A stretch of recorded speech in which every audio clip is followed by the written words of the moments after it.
I guess I wasn't seeing comments because there weren't people commenting. I suppose that makes sense. Who would have thought?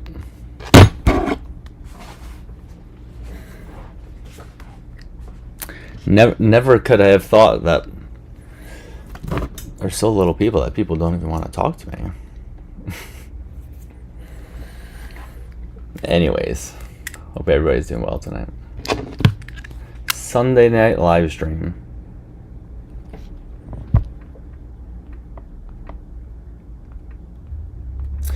It was good yesterday when we did this topic. It was pretty good.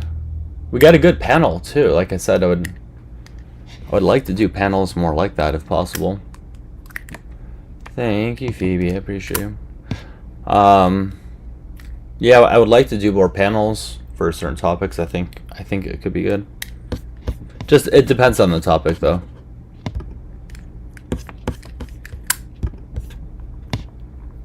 But we shall see. Hey guys, is it choppy? Like, for some reason lately, when I look at the top right when it shows if it's like the internet connection's good, lately it's been having a red dot there, which means it's not good connection. And I don't know why it's saying that. I don't know. As long as you guys hear and see me fine, that's all that matters. Hello, Simaz. How are ya?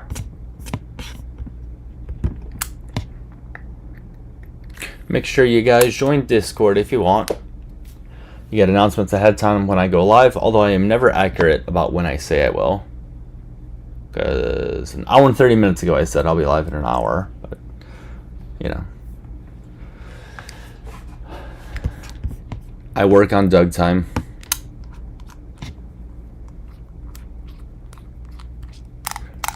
Alright, so anybody who thinks body count matters, hit the request button here on TikTok. It's at the bottom of the screen. We're looking for people who think it matters in a negative way. Not people who are saying, yeah, I want somebody because they have good experience. No. Not that.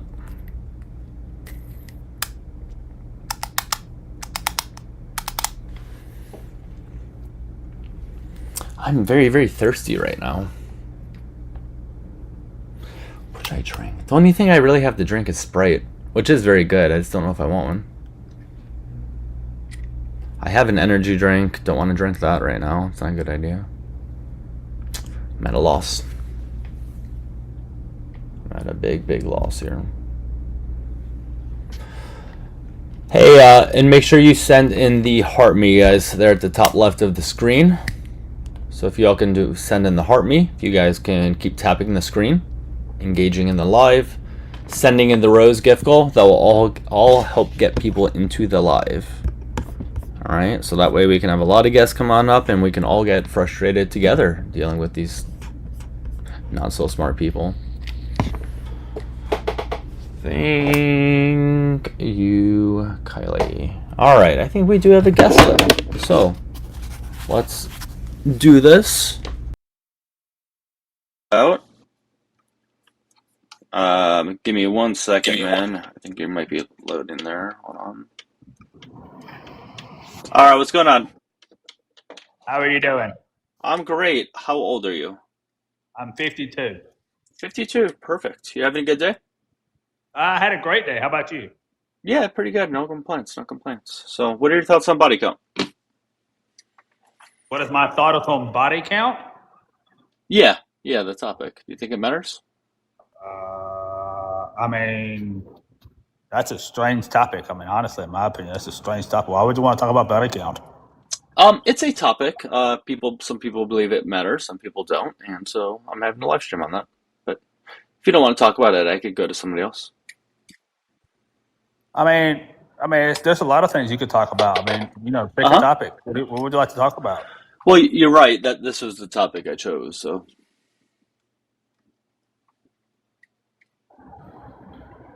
I'm waiting on you. Where would you like to start, sir? do you think body count matters? Do I think body count matters? Yeah, I think it could matter. Yeah, I think it matters. I don't see why it wouldn't matter.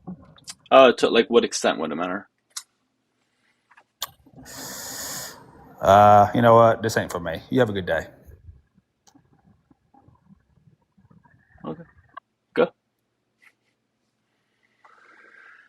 Oh boy. Thank you, Mrs. JJ. I'm glad that you pick on the humor. You pick up on the humor of it. When people on the right come on in and they see that intro comment, they take it seriously because they want it to be serious. But whatever, it gets them all riled up. That's all I ask for. Well, thank you, Mike. Thank you.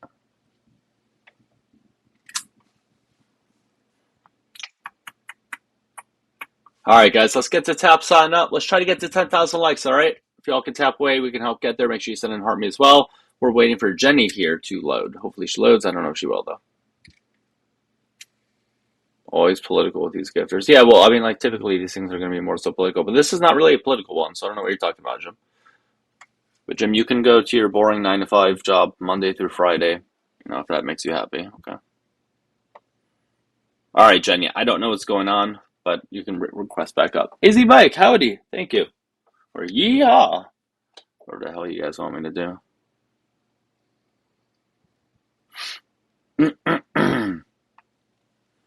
It's time for your subs. I don't know what that means.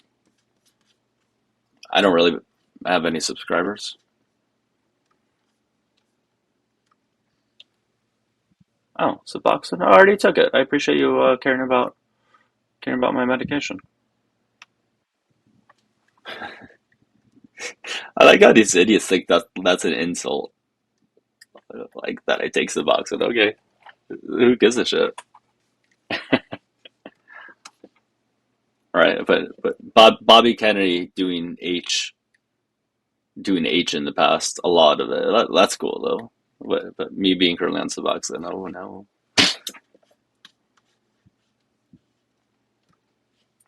Selective. It's selective anger. That's what it is. Very selective anger. All right, let's get to this one, guys. Remember, we are looking just for opposition. All right, opposition. Anybody who thinks body count matters. How you doing? Doing good, man. All right. Hey, how old are you? 21. Cool. All right. So, do you think body count matters? In my opinion, I think that it does matter for me. Yes, subjective, but for me, Okay. it does. Sure. So, do you think it matters for yourself or the person you date, or both? Well, it matters for myself. I don't think that it matters. If it doesn't matter for them, that's up to them, right? But if it matters for myself, I wouldn't be with that person. What? No, sure. So, I guess what I'm asking is, if are you straight? Do you date women, or who do you date? Oh, I'm straight. I do date women.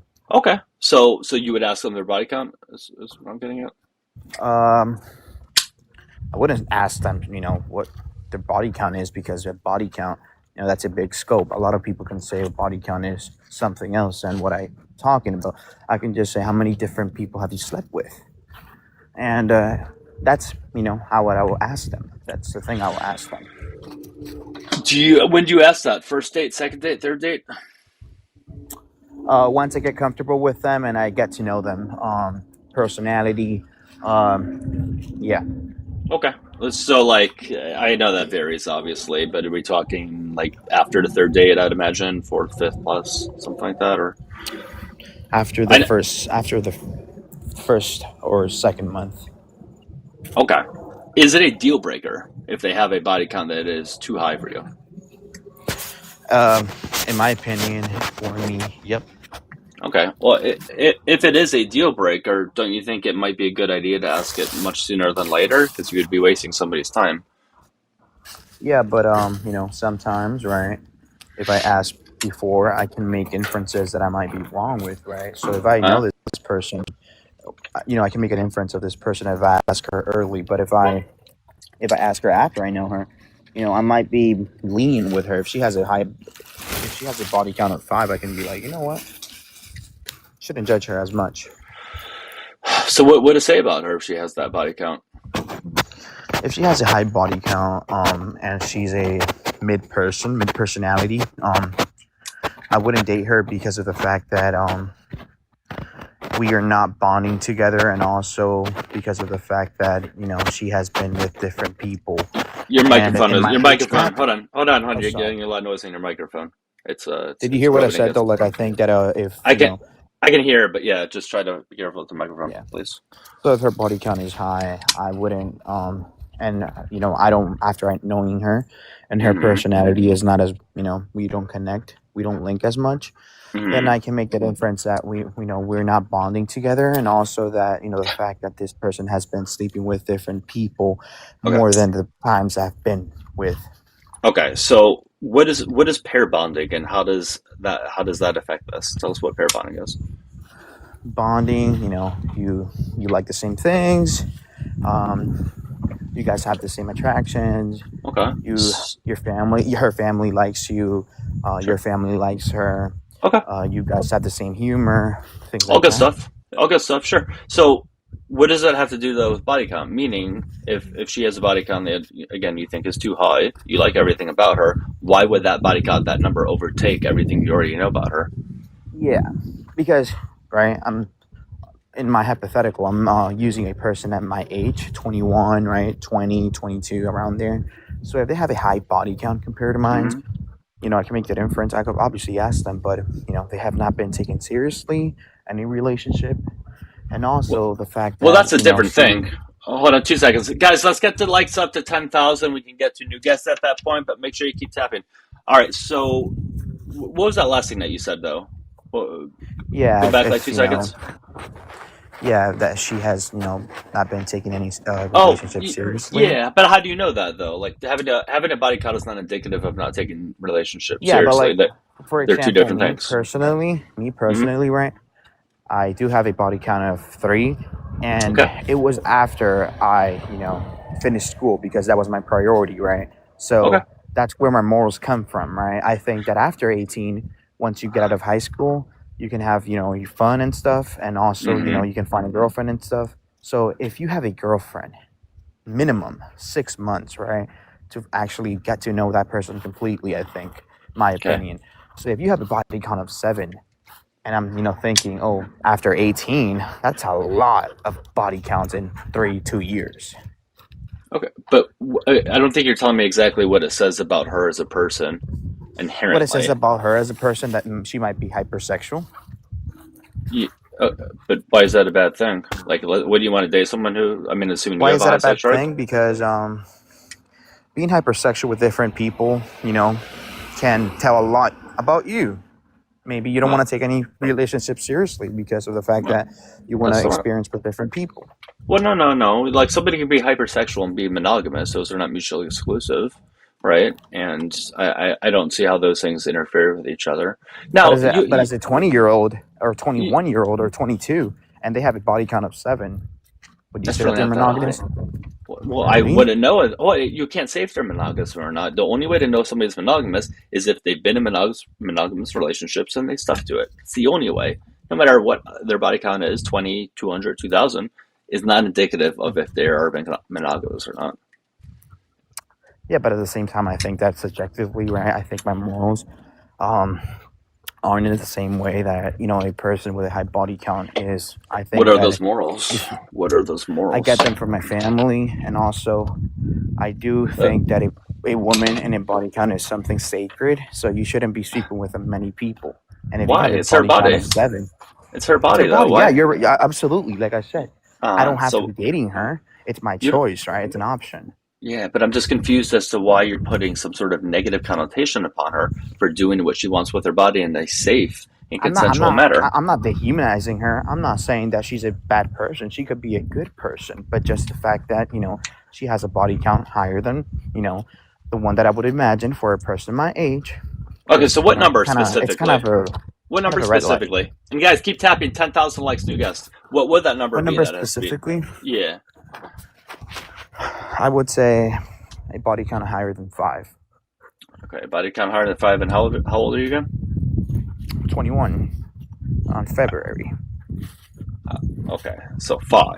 All right. So you date a woman and everything's going really well, but it's 6 her count. You'll just cut her 6 per off. count. No, her count is 6. You'll just cut her off. But like you were really, really liking her prior to. It's Hmm. been a couple months. You thought she was great. Found out she then has 6. I would ask her how long those relationships have lasted. If she says they have lasted a week than not. That's relationships, though. That's relationships. That's a different story. Yes, typically when you're about to date someone or getting into a relationship, you do ask about past relationships, or at least that's what I have done, right? But I don't care about how many people you slept with because that's not relevant. I want to know how your relationships went. Those are two different things. Well, yeah, and I would ask her, right, if she has a body count of 7. I would imagine, right, me and you, as, men, we have not slept with, all the women we have dated, right? So if you have a body count of 7, I can make the inference that, Wait, you what? probably have dated more people because of Wait, the fact that, Wait, were you saying I haven't slept with people I dated? I'm saying that throughout your life, you have probably dated a woman, right? A woman that you liked, that you found pretty, but you never had the chance to sleep with. Well, depends on what you mean by dated. There's people have different definitions of dated. Dated, like you took her on a date. You guys dated for a week after high school, or you even dated her in high school. Have there been people that I've gone single dates that I haven't slept with? Yeah, but if there's anybody that I've dated for a week plus or whatever that I haven't slept with now? You never had a girlfriend that you kissed and probably, talked to her enough, stuff like that, but you never slept with? No. I've slept with all my girlfriends. We can say that there's people that have done that, right? That, have dated people and have not slept with. So if a person has a body count of 7, I wouldn't say, they have only been with 7 people. Actually, they probably have been with many more people. They have texted many more people. They probably have a side piece they don't even count. So you can say that it's insecure of me, but it does matter. I think it is coming off as insecure. You're not giving an objective reason as to why it matters. And this is what it always comes back to. It's just that but it's not objective. You know why? But guys don't want to be compared to other guys. That's what it is. You feel insecure. It can never be objective. But it can never be objective because of the fact that a body count is, something huge. Different people. It depends on different people. Like I said, What do you mean? in my opinion, I wouldn't say a BJ is a body count, but other people would say it is.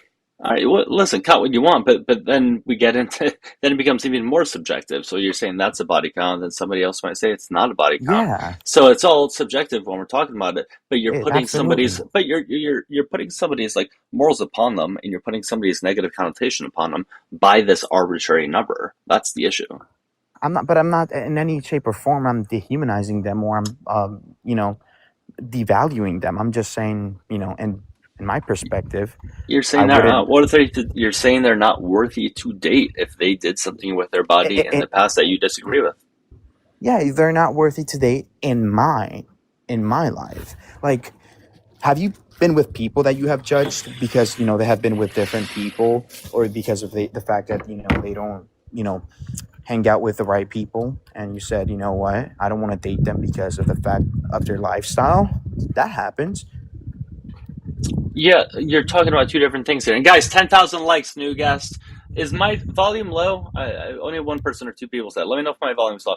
Anyway, secondly, you're talking about two different things. That's talking about somebody's character. We're not somebody's body count is not representative of their character. Well, but both are different activities, right? Hanging out with people is an activity, and sleeping with other people is an activity. Yeah, sure. But if you're talking about doing something that's harmful, right, in somebody's past, let's say they stole a lot and they abused a lot of other people, whatever. Yeah, that says something about who they are as a person. Now, sleeping around doesn't inherently do that. Well, it doesn't have to be negative, or it doesn't have to be harmful for it to be abnormal. Like, if a person, right? Let me give you an example. If a person likes to cut themselves, right? That's not illegal. I don't think that's harmful, because a lot of people like that. It's some. All right, trigger warning. Let's just have a trigger warning for people, but sure, okay. Some people like that. I have seen it in different girls, right? They like doing those stuff, putting things on their, body and stuff. I wouldn't date them. It's not harmful to me. It's not harmful to them. They just like it. I don't know what it's called. It is harmful. It is harmful. You think doing that is not harmful? It's not harming them. It's not harming their body. It's not changing their body. It's just they're literally cutting themselves. But it's not like a huge cut. It's not like it's a kitchen knife. It's like a razor. Yeah, that's besides I don't know why we're getting to this. It's besides the point. That is going to be indicative of other issues that are going on, though, right? So when we're talking about sleeping with somebody, that doesn't do that. I don't even know why you brought that up. I brought that up because, like I said, a lot of people may not care about body count, but do care about other, people's Yeah, personalities. They might care about people's behaviors. sure, of Like I said, I course. care more about a personality than a body count. That's why it wouldn't be the first thing I ask. But absolutely, I think that it's something that a person with morals should ask. Why? Because you don't want to be, with a person that doesn't value their body as much as you value your body. You can't tell them if they value their body. Them sleeping with somebody else consensually in no way says if they value their body or not. But in your perspective, like a person, right? They might be Christian. Well, let me just give you a hypothetical. A person is Christian, right? They don't want to Mm-hmm. engage in sex until marriage, and Mm-hmm. they broke up with their wife. They only have a body count, and they want to go date this other person before they get married again. And this person says, "I have a body count of 3. Okay. Have you been married?" And they say no. That's you can judge them based on that.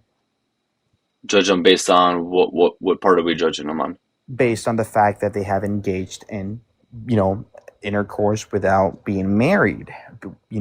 That can say a lot about a person and your perspective.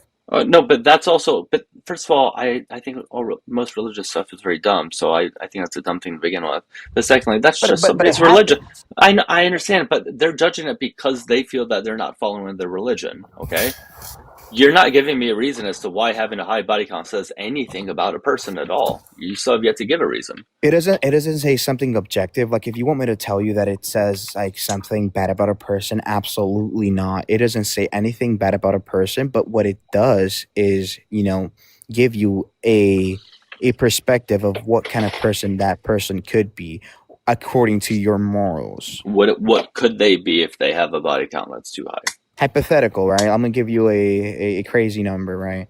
I'm 21. I have a body count of 3. I, like this girl. She's pretty. I found her at a strip club, right?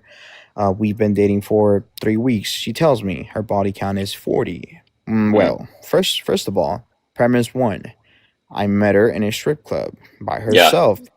Okay. maybe you shouldn't be surprised that the body count is 40.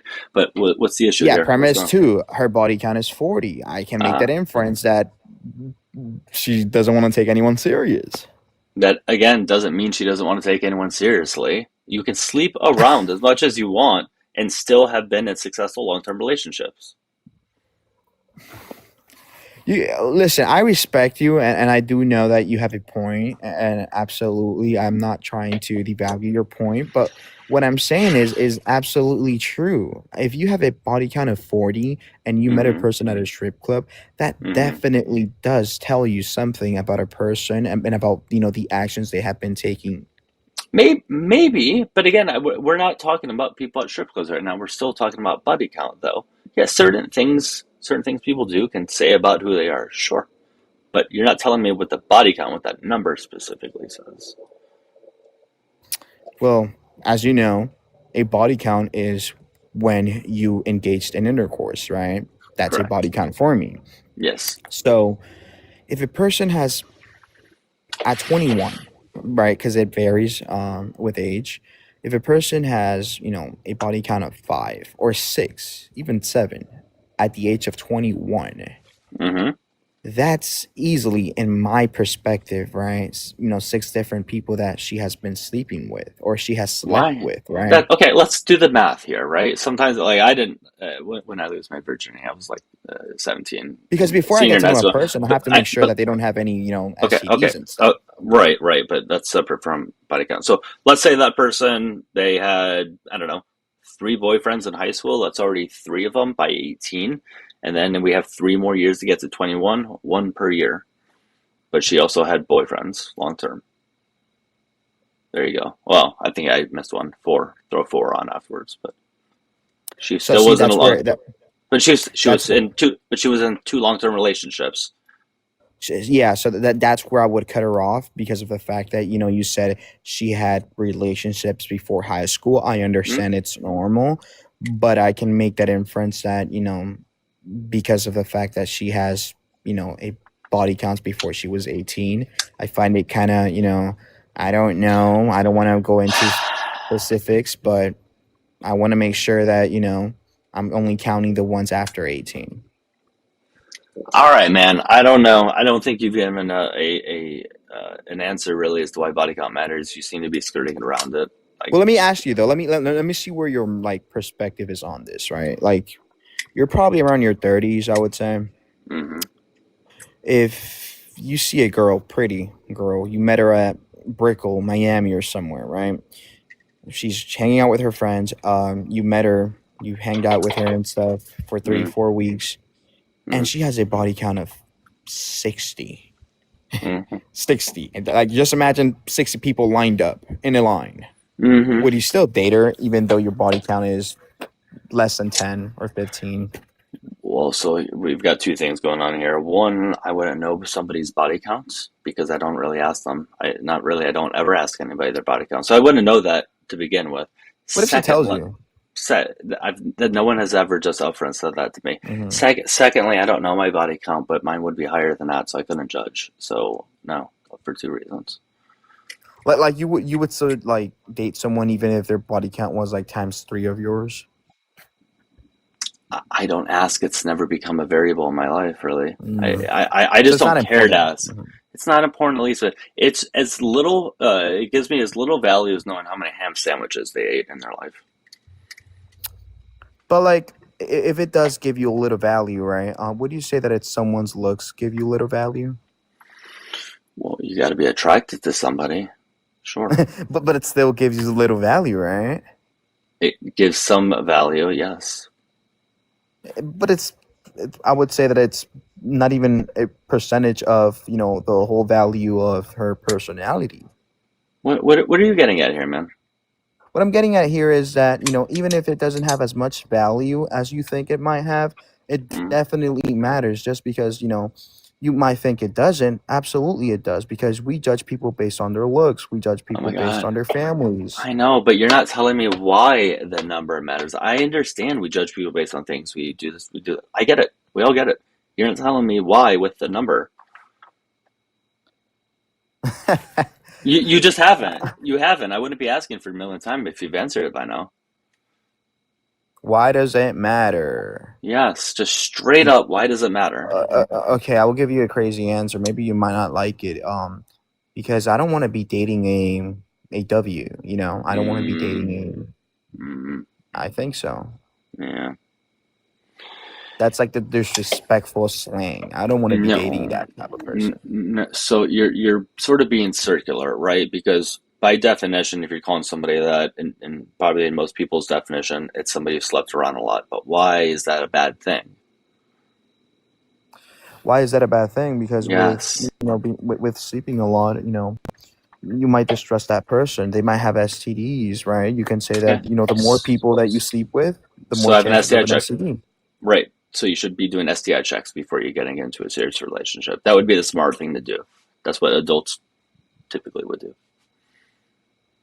Are you sure that's what adults do? So are you saying that I'm irresponsible? You should. I mean, if you want to be as responsible as possible, then yes. But again, that doesn't have anything to do with body count. Hey, listen, out of topic, are you from Israel? Jesus Christ, that you went from here to here. What the fuck? Because if I don't know, man, I've seen your lives. I think you do politics and stuff like that. So I was gonna invite you to Israel, but I don't know. I'd rather not go to Israel. Oh. I prefer to not. Maybe you can get morals from here, I think. From Israel, they have the worst morals ever. I don't want to go to a country that fucking G-sides other people. Get out of here, man. The conversation was respectful. I should tell that. Get out of here. Fuck. Go to fuck. Guys, we'll learn our morals from fucking Israel. What the fuck? Hey, let's try to get to tap signed up, guys. I know it's annoying tapping the screen, I know, but again, it really does help get people into the live and all that. It'd be good to have a constant flow of guests. Hi, how you doing? How's it going? Can you It's hear me okay? I can. I'm about to walk away, but I can still hear you. What's your age? I'm 27. All right. Do you think body count matters? Yeah, I do. I think it does. Okay. Why? I think it is a predictor. I think it's a behavioral resume, in the same way if you're lending money to somebody as a bank, you probably check their credit score. I think body count is, in a similar sense, indicative of certain things which are desirable or undesirable in long-term relationships. I don't think it's everything. I don't think, So what's I don't indicative think of? it's like a singular I hear. determinant, but I think it matters, yeah. Okay. Matters to what degree? Like, what does it say about somebody? I think, well, it's context dependent, first of all. It's not going to be, universal. But I think, generally speaking, a higher number of sexual partners does correlate with certain things which rational people would consider to be, undesirable. Okay. Like what? Like, for example, marital dissatisfaction. If you're interested in, getting married, some people aren't, which is fine. So what's your source on that, Insecure though? attachment styles. Hold on. What's your source? problems. Hold on. First thing, what's your source on that? Source for marital dissatisfaction. Hmm? You could look up the studies conducted by a man called Nicholas Wolfinger. Mm-hmm. There's one, I think, from 2024 and another one from 2018. You could look that up. And Okay. What does it say, though, specifically, though? I think it says something along the lines that each additional premarital partner produces a statistically significant decline in marital quality, and it's a predictor of divorce as well. Okay. And So that's just one study in that field. There's so we'll other, talk about, let's talk about it. Let's talk about Yeah, it. So let's do I know you've heard this phrase over and over again, but you understand correlation doesn't equal causation, right? Of course, but Okay.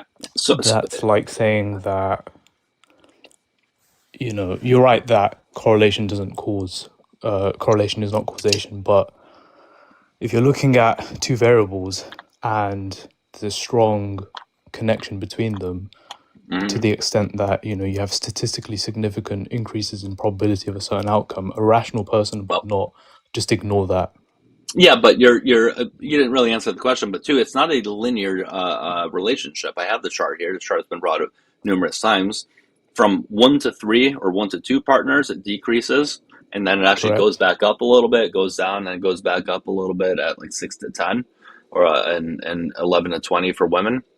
So it's not even linear to begin with. So if it were a complete linear relationship, you would be onto something. But given that it kind of goes up and then down, all that stuff, I don't see how this would be something I would be hanging my hat on to say why body count matters. It's one data set. It's not like this is not the only study.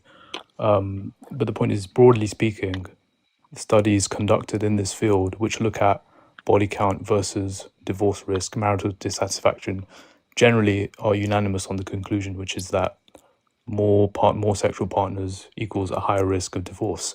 Well, so what if other you're ones do you somebody have? who's there's Teachman, it's a bit older, from 2003, Journal of Marriage and Family. There's, I think it's spelled PAIK, from 2011, same journal. Okay, and is this just the ones I have off the top of my head. Is this one also a linear relationship, or what is it? I think the Teachman one showed that the probability jumps by over something like 60% or something, compared to women who only have their husband as their only sexual partner in life. But I mean, look, the methodologies of the study may differ, and the results of the data sets may be slightly different, but the general conclusion is undeniable. No, it's not undeniable, because this is yet another one again where it's not linear. 0 to 2 partners, you see the divorce goes up, and then you see from 2 to 5 it goes back down again, Okay, and then what 5 and then 5 to up? But then that's not linear. Then, meaning you're again hanging your hat on something where there's no cause and effect. It's still an indicator, right? It can't be an indicator if we don't know if there's a cause and effect. Look, cause and effect cannot be like. You can prove cause and effect. You can prove cause and effect. This doesn't show cause and effect. You can't prove cause and effect across a collective data set of thousands of different individuals. You'd have to look at every single person and what their kind of life trajectory is, and etc. It's not possible. You can, when it comes to making population level inferences, you can never like fully prove cause and effect unless you're looking at something biological, like the relationship between tobacco and certain kinds of cancers, which you can research in a those lab. things you You can, can't do sure, that in but sociology. I understand what you're saying, and Amber, I'll get to it in 1 second. All I'm trying to say is that the two things that you showed, they weren't straight linear to begin with, right? Like there was differences between the two, right? They didn't show any causation at all, and so I don't think you have any proof inherently that it shows either marital dissatisfaction or divorce rate It's or a anything like predictor of that. marital dissatisfaction. It's not, but you can't just say, hey, this person has this body count, therefore they're going to get I agree. divorced at I'm not this saying time or it anything like that. causes. It's a predictor, though. It is a statistically reliable predictor. You can't. That's not like contested. That's just a plain reading of what the study shows. What other confounding variables do you think are in there? You mean which could cause this tendency, or which are accounted for in the study? I think there's many other variables which are probably not accounted for in the study. I think probably there's economics is probably an influence. I guess age gaps between couples. I mean, common values, religious differences. There's many different demographic factors which can contribute to this. Okay, so but then why aren't you putting value upon those things then when you talk to people? Why is it that when I search for a partner, I look for whether or not we have shared interests, whether or not we have shared values, etc. These things also matter as well as body count. Okay. But What's your up, view Amber? is that body count doesn't matter at all, which is no, I don't. what I'm against. There's two reasons why I think it doesn't matter at all. One, you don't even know if you're going to get an honest answer or not. And two, there's just no, like, I would never just bring it up to begin with. Like, for me, it just doesn't say about the person. I would rather just get to know them. And that's the best way to get to know somebody, in my opinion. It's just by getting to know them, not by an arbitrary number. I don't disagree. I think, from a practical standpoint, I would not advocate asking somebody, especially in an early stage of the relationship, hey, how many people have you Probably not I don't think you'll ever get you'll never get a straightforward answer, number one. And number two, I think it just creates kind of an awkward dynamic between two people. But if you were to somehow discover through another means, a certain number, and it was abnormally high depending on the context of the person, I think you wouldn't be unwarranted to then say, okay, maybe there are some things to assess here, right? Okay, here's an Amber, if you want to chime in, go ahead. Yeah, I was just gonna say, like, I've poured through some of these studies myself, and there are so many confounding variables, and like Doug was saying about it not being a linear data set. Like, for one thing, it makes sense to me after studying and reading about people who marry in high control religions are far, far less likely to get divorced no matter how unhappy they are, because it's so frowned upon and shunned. I mean, we see so many men unalive their entire families rather than get divorced because it's such a shame upon them, that it's hard to know whether people in those situations who have only ever been with the partner they're married to are there because it's working, or they're there because it's impossible for them to imagine leaving. So, I mean, it even kind of makes sense when you look at the data that would be the case, as far as I can see. Well, I think you're right that in more religiously conservative households, there probably is an element of unwillingness to exercise the option of divorce. But in the specific study that I cited, I'm pretty sure that the data set was nationally representative, meaning it wasn't just kind of comparing religious versus non-religious households. It was looking at it was the U.S. everyone. Correct? Say again, sorry? Was it the U.S.? It was, yeah. Yes. It was the U.S. Well, we have a very large population of evangelical Christians, Mormons, and people in other high control religions in this country. Pretty big.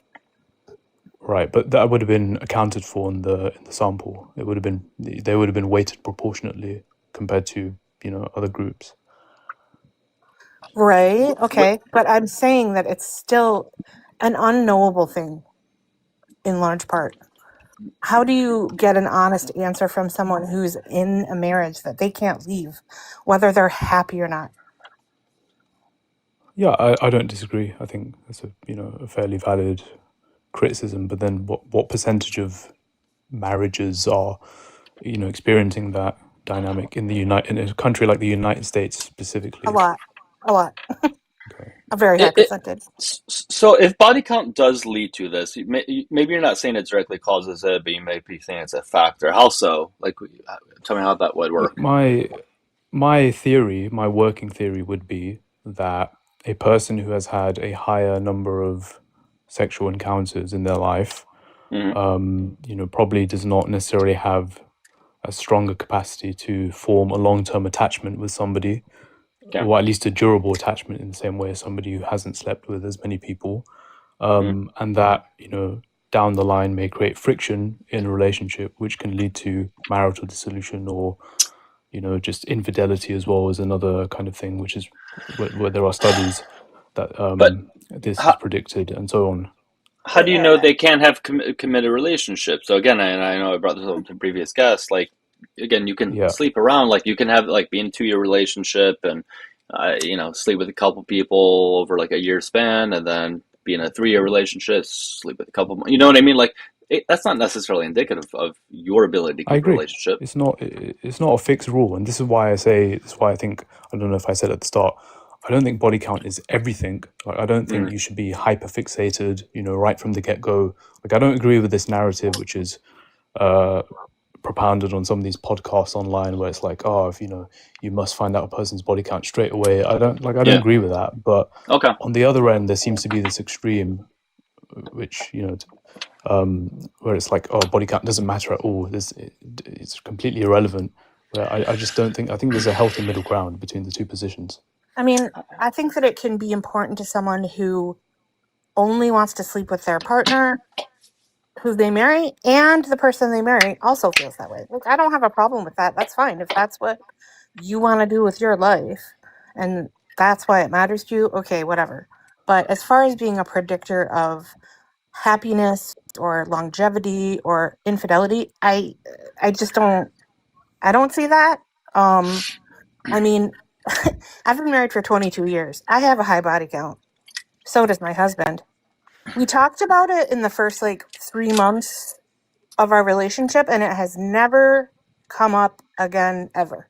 So once you get into a committed long-term relationship with somebody and you start sharing finances and homes and children, there are so many things going on in your life. I can't imagine somebody in a marriage this long talking about this or it being a factor in anything.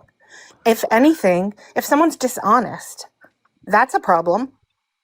If someone is a cheater, that's a problem. But that is not necessarily the result of someone previously sleeping with a lot of people before they were committed to someone. Like, when you're sleeping with people casually, it's not like you're unaware that this is not a committed relationship. You know that what you're, the choices that you're making. And then once you do get into a committed relationship, you have a different mindset. You're like, okay, I'm going to be committed to this person now. I found the person. New guest, I'll have you go in a second. Let's have Kay. Let's have him respond. Then I'll introduce you, Mister. Sure, no problem. I don't disagree with what you're saying. I don't think, like I said, it's not a hard and fast rule to say that just because somebody has a quote unquote high body count, therefore this necessarily means that as a matter of certainty, their relationships are going to fail, etc. But what I am saying is that there's a reliable body of statistical evidence that shows that quote unquote higher body counts do predict these things. And by the way, not just relationship dissatisfaction. There's also literature on, the relationship between a person being hypersexual and that relating to certain childhood traumas, right? There's also literature on, health risks and kind of diseases, etc., and single motherhood, etc. So what I'm saying is, to say it doesn't matter at all is just to kind of ignore all the factual evidence that we have before us. But equally, I agree that it's not everything. I hear what you're saying. I do. But sorry, Doug, were you going to say something? No. Well, yeah. Go ahead and respond real quickly. Then Mr. Ed, you can go. Okay. Here's the thing, though. You can get an STI from the one person that you've ever been with. The first person, I know somebody that happened to, by the way. First partner. Shit luck. Lifelong uninsurable STI from the very first person. And she was 21, so it's not like she was being, like reckless or anything. And also, like, when we look at the reasons why people divorce, the top two are like financial problems and infidelity. I don't see how financial problems would tie into body count. And infidelity is an issue of dishonesty and a lack of commitment, which doesn't necessarily correlate with how many people you were with 20 years ago before you got married. Yeah, I agree. Well, All right, let's interestingly go. enough, there is a I do. correlation between I do gotta infidelity introduce. and I do gotta introduce. I do gotta introduce Mr. Ed though. Mr. Ed, how you doing? How old are you? Hey, how's it going? I'm 27. All right. You think body count matters? Not necessarily, man. Not to me personally. Like me, I feel like in my personal situation, it would be hypocritical because I have a decently high count, unfortunately. But I'm at the point in my life where I'm abstaining till marriage. Like me and my fiance, we're abstaining till marriage. And as hard as that is, I mean, thankfully that's not the case with her. So I didn't like have to worry about it. But even in the past, when I had maybe had like a girlfriend with a high body count, it didn't personally bother me. It's just the main thing is that, and this goes for men too. Yeah, where are you trying What's that? Yeah, the main thing, like I would worry about whether it's and people should be worried about whether it's man or woman is that they've never fucked a nigger because that shit is disgusting. I hate nigger lovers. And I knew he was getting something fucking stupid like that. All right, guys, we are looking for opposition, please. Opposition, Mod, if you guys can block him, please, I'd appreciate that. Oppositions, anybody who thinks body count matters, make sure you send them the heart me at the top left. Make sure you guys give Amber a follow. And if you're watching on YouTube, subscribe and like the live. And TikTok, guys, if you can try to get the likes on up, I'd appreciate it. All right, K4, go ahead. Yeah, just to respond on a point made earlier on the subject of infidelity, the relationship between body count and infidelity is actually a lot stronger than with divorce, and that occurs in both men and women, by the way. So I would say if you're assessing, the likelihood of whether or not somebody that you're a romantic prospect might cheat on you in the future, body count is actually one of the things you would want to think about, along with other things. So, but part of the problem is like how do you, number one, measure body count, right? Like I think there's a very like a not subjective way of doing it. Yeah, like because I've literally, no joke, I spoke with somebody who thought that holding hands would count as a body. Swear to God, I'm not making that up. So I've even met people who think like kissing or hand jobs, whatever, body count. Everybody has their own definition of one. So I guess you're right. There is a definitional spectrum. Yeah, there's that. It's just not objective, and even so, people's behavior do change over time. Like I'm not the same person as I was when I was in my mid-20s or my teens or anything like that. People's behavior changes.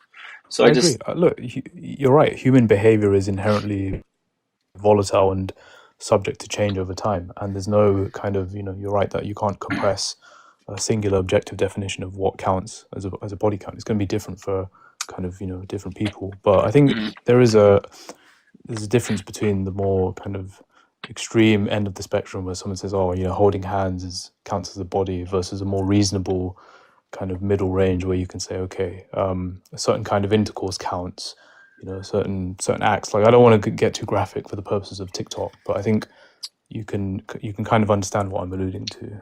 Yeah. No, you're good.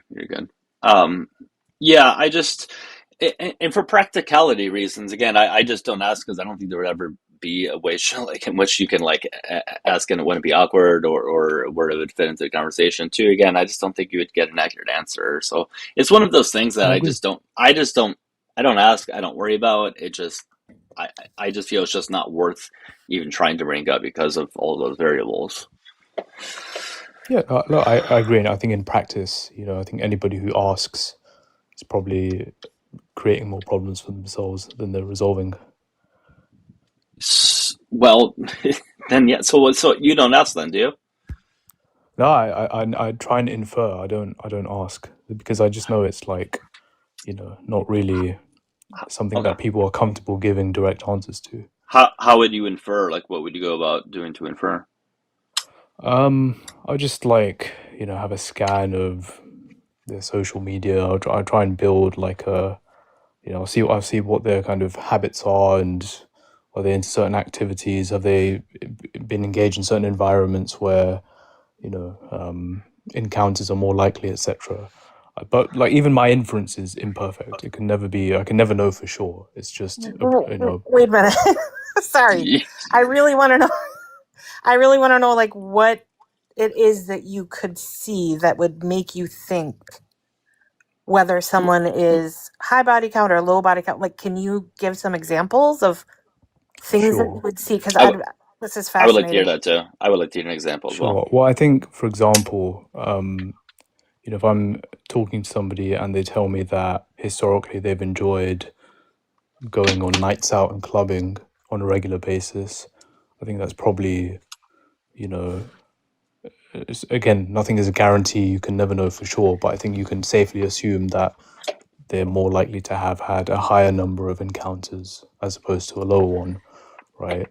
But that has to be balanced against other factors. For example, if they say that, but then they say that they're also religious, or they go out and they don't actually like to drink or whatever, then you can make the kind of opposite inference, right? So it's too individualized to say that there's like a 100% universal method which works for everyone.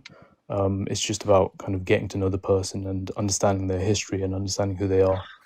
Well, I mean, it sounds like if there's so many different variables and so many different things that affect those variables, that it in my opinion, it almost, again, doesn't seem like it's worth worrying about or trying to figure it out if you can never get an exact answer because of those things. Yeah, I don't disagree. I don't try and calculate a specific number, right? What I try and project is, okay, has this person, been promiscuous in the past or not? That's more, and you can't really predict a number because they're not going to tell you, and you're never going to know for sure. All right, can I just say something about like? Listen, I understand this is anecdotal, but like women talk to each other about these things, especially when we're younger and in the dating pool or whatever.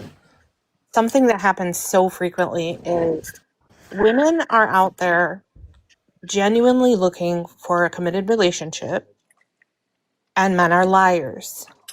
So they end up establishing a connection with someone, thinking it's going to go somewhere. As soon as the guy gets what he wants, then he ghosts you. And then you end up with a body count when you intended to commit to this person. So that happens over and over again. And I think men should stop using women. How about that? I don't disagree with that. I think you're right. A lot of men are quite deceptive in the way that they promise long-term commitment to women specifically for the purposes of having intercourse, and I think it's reprehensible behavior. I don't support it. And the other thing I wanted to comment on was when you mentioned something about hypersexuality being linked to childhood trauma, and I agree that there is correlation with that. But I would say if you get into a relationship with someone who has been hypersexual as a result of childhood trauma, the issue that would be causing problems in your relationship would not be the body count. It would be the fact that this person has unhealed trauma. Yes, but the body count would be the proxy, which would tell you that information. That's just a byproduct of the actual problem. I agree. Hold on, I do want to address this more. Let me just see if this gets his opposition. Captain, hello. Hey, I just need to know your age first. How old are you? 30. All right. You think body count matters? When you buy a car, does mileage matter? We're not talking about cars. We're talking about human beings.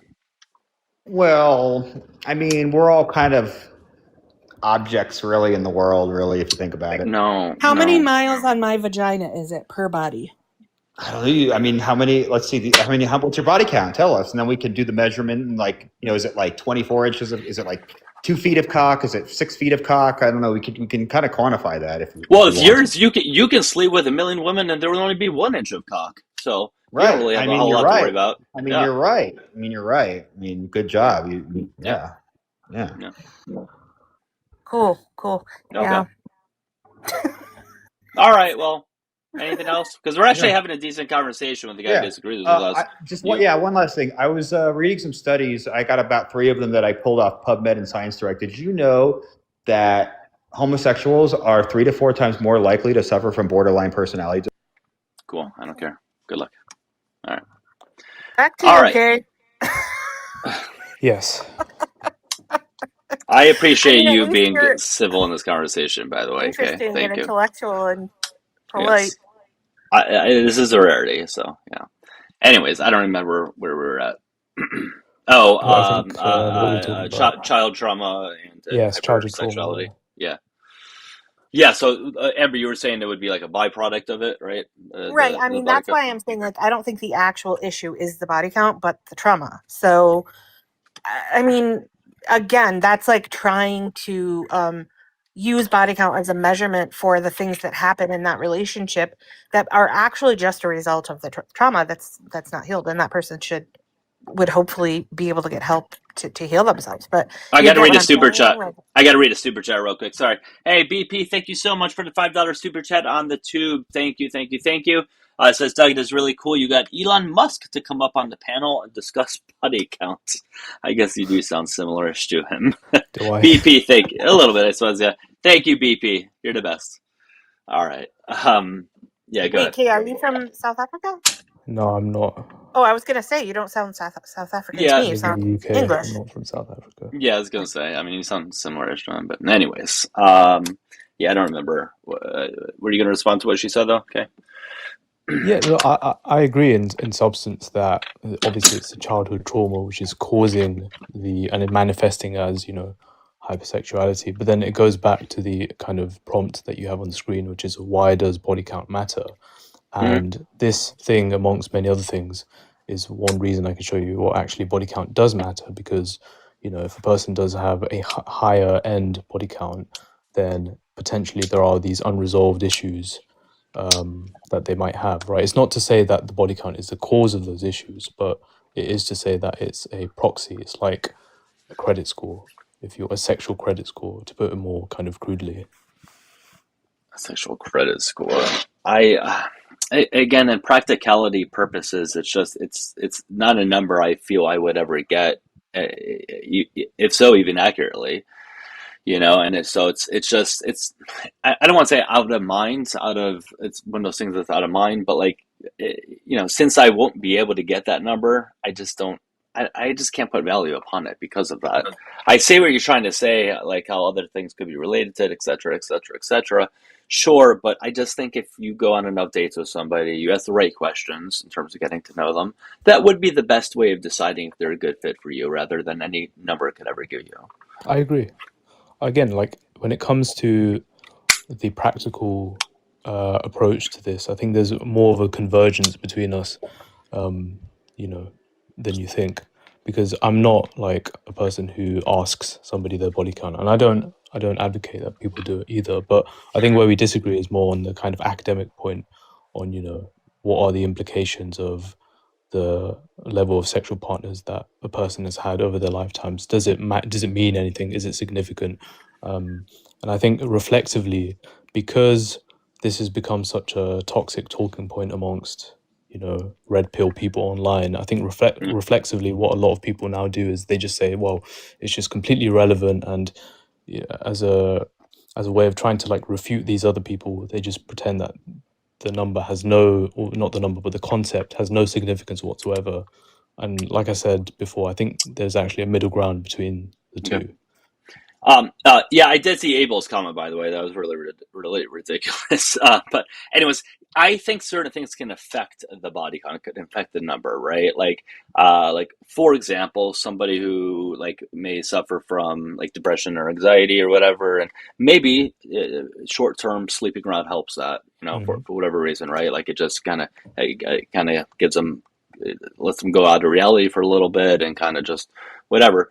And so it could be indicative sometimes maybe of that potentially, right? Or somebody, of course, has hypersexuality, of course, they're going to sleep around. But none of those things are a guarantee, and I think they're all side effects potentially of it rather than anything else. But I think we kind of cover that anyways, you know. I was gonna say, to the background, he's cool, shame on her. The whole double standard kid. You agree Mm, that exists, right? The double standard definitely does exist. yeah. Yeah. But to be not to be controversial here, but I think there is a a reason. I'm not saying it's justified, but there is a reason why men who engage in promiscuous behaviors are viewed in a different light versus Oh, yeah. women. No, yeah, for sure. Yeah. Okay, what is We the could, reason? Well, I think the reason is, if I was to kind of summarize how I understand it, men and women bear the risks of intercourse asymmetrically, meaning that if a man does the deed with somebody, there's not that much of a there's really not that much of a kind of risk to him, whereas a woman is kind of risking the potential of pregnancy and carrying somebody's child, etc. So the theory from an evolutionary standpoint would be that women should be more, or women are more careful in who they choose to sleep with, whereas men are not. Men are less discriminatory. And on the converse, on the flip side, if men engage in a level of promiscuity, usually it's associated with certain markers of status and success and the ability to attract enough women to kind of partake in that behavior. Whereas if a woman partakes in that behavior, usually it's seen as kind of counterintuitive to how she should be approaching this. So I think that's basically it. That's why the double standard exists. Yeah. So perhaps slightly off topic, but it's interesting that you said that men bear like no risk sleeping around because they're not the ones that have the possibility of getting pregnant. But are men not also responsible for the children that they create? They are. When I said risk, I meant biological risk. But you're Okay. right. From a legal standpoint, obviously, if you're a man and you get somebody pregnant, you are now accountable in the form of child support and paternity, etc. But these are legal constructs that we've established as Yeah, a society. but they're still like real, and they're still. And the problem is how many men just take off, like, mm, yeah. and women don't have that ability to do that. And I would. It's weird to me that evolutionarily, when we're speaking about that, knowing that it really does require two parents to adequately provide for a child, usually single parents, no matter who they are, struggle financially, obviously. And the fact that we know that children are better taken care of when they have access to resources, which is easier when you have two parents contributing, that has not evolutionarily stopped men from not caring whether or not they impregnate people recklessly. I understand what you're trying to say, but I think from an evolutionary perspective, a man's goal is not necessarily to, as horrible as this may sound, is not necessarily to stick around. His goal is just to like, you know, further Yeah. his lineage, basically. Right, but not having children grow up happy and healthy is a detriment to society continuing. I completely agree, and this is why reducing everything to evolutionary biology is kind of not pragmatic, because obviously in I real agree. life there are other I agree. considerations. Yes. I Sure, I just just agree. wanted to touch on that because you had mentioned that. But the other thing I wanted to say is it's interesting that in states here in the U.S. where abstinence-only education is required, the teen pregnancy rates, the STI rates, the domestic violence rates Mhm. and are way higher Mm. for people who are encouraged to save themselves for marriage. Because you mentioned something about sleeping around a lot increases the risk of STIs and single parenthood and stuff. But in reality, teen pregnancy and single parenthood and teen STIs are way higher in states where they encourage people to wait till marriage. That doesn't surprise me at all. I think, you know, in a society like the US, Mississippi, by the way, highest teen birth rate. yeah, it What? doesn't surprise me at all. I think in a society like the US, you know, US is not a theocracy. You don't have morality police going around kind of telling adolescents what they can and can't do. And obviously in practice, people are gonna, you know, especially when they're going through puberty, they're gonna engage in these behaviors, and it's probably better to like teach them how to do it safely and give Oh, them access to 100%. contraception. I So couldn't agree I more. don't disagree with that. It doesn't, Couldn't agree you know, more. Yeah. Oops, Even sorry. in theocracies where they have morality police going around, that doesn't stop these things. It still happens. Yeah, I Three agree. high I think it's states, by human the way. nature. We got Mississippi, Arkansas, Louisiana. I'm not surprised by any of those, by the way. Proving None my of it point. surprises me either. Lowest New England ones in New England, like New Hampshire. Yeah, New Hampshire I think is the lowest. So yeah, I'm not surprised by these things at all. I know we're slightly off topic, but yeah. Yeah, but it is related to the way that adolescents form their behavior, right? Oh, correct, for sure. When they're introduced to these things in, you know, like 8th grade or whatever it is that they do. The map, I'm looking at the map. It's all like, because it's color coded. The darker colors are the ones with the highest, and it's all along the south, like Yeah. the But Bible Belt. I agree. I live Yeah. in the UK, and there's a, you know, a standard rite of passage. When you hit a certain age at school, you learn about these topics. And I think any public education system which doesn't, you know, attempt to address this in a responsible way is being reckless with the kind of future of these adolescents. Yeah. People are weird about sex. It's just like I don't know, but like, because I talk with a lot of people who are they don't want to be able to talk about it. They like, it's this hidden thing, and I don't think it should be the case. Obviously, you know, it depends on the groups of people that we're talking with. Like, depends on the maturity of people and stuff like that. But I think these things should be more open and accepted in the sense that we're talking about over here, because otherwise these things do happen. If we don't have the knowledge of safe sex and all those things, you're gonna see higher rates of all these things. And if we stop treating it as such a taboo thing, I think it would be more. I think it would be less harmful. The results of some of these things that happen. No, I couldn't, you know, I couldn't agree more. Yeah. Although I don't know if we could really say that this is a taboo topic now in, you know, in the kinds of countries that we live in. Seems to be quite Sure. it open most and definitely everywhere. still is. Trust me. Well, I mean, it depends. Right. Well, it depends though, right? Like in certain ways it's not, but in other ways it very much is. You know, like obviously we have things like corn sites, or I don't even want to say the name of the other platform because it'll get TikTok taken down. But I'll say only fishes. I'll say, but like things like that, right? Where it's like it's very well known and stuff like that. But on the opposite end, yes, like it is still taboo in some senses or in some areas. So it's kind of interesting. Well, then what is your view? I guess since we're veering off topic, what is your view on, you know, corn as a whole? Do you view it as a kind of destructive thing, or do you just see it in a, you know, people make their own choices as to what they want to consume? That's a good question, and I'm really open to changing my mind on this. This is something I've thought about before. I've always inherently thought like, yes, you should be able to watch what you want. It shouldn't be you know, yeah, like nobody should tell you what to watch. It's your own body.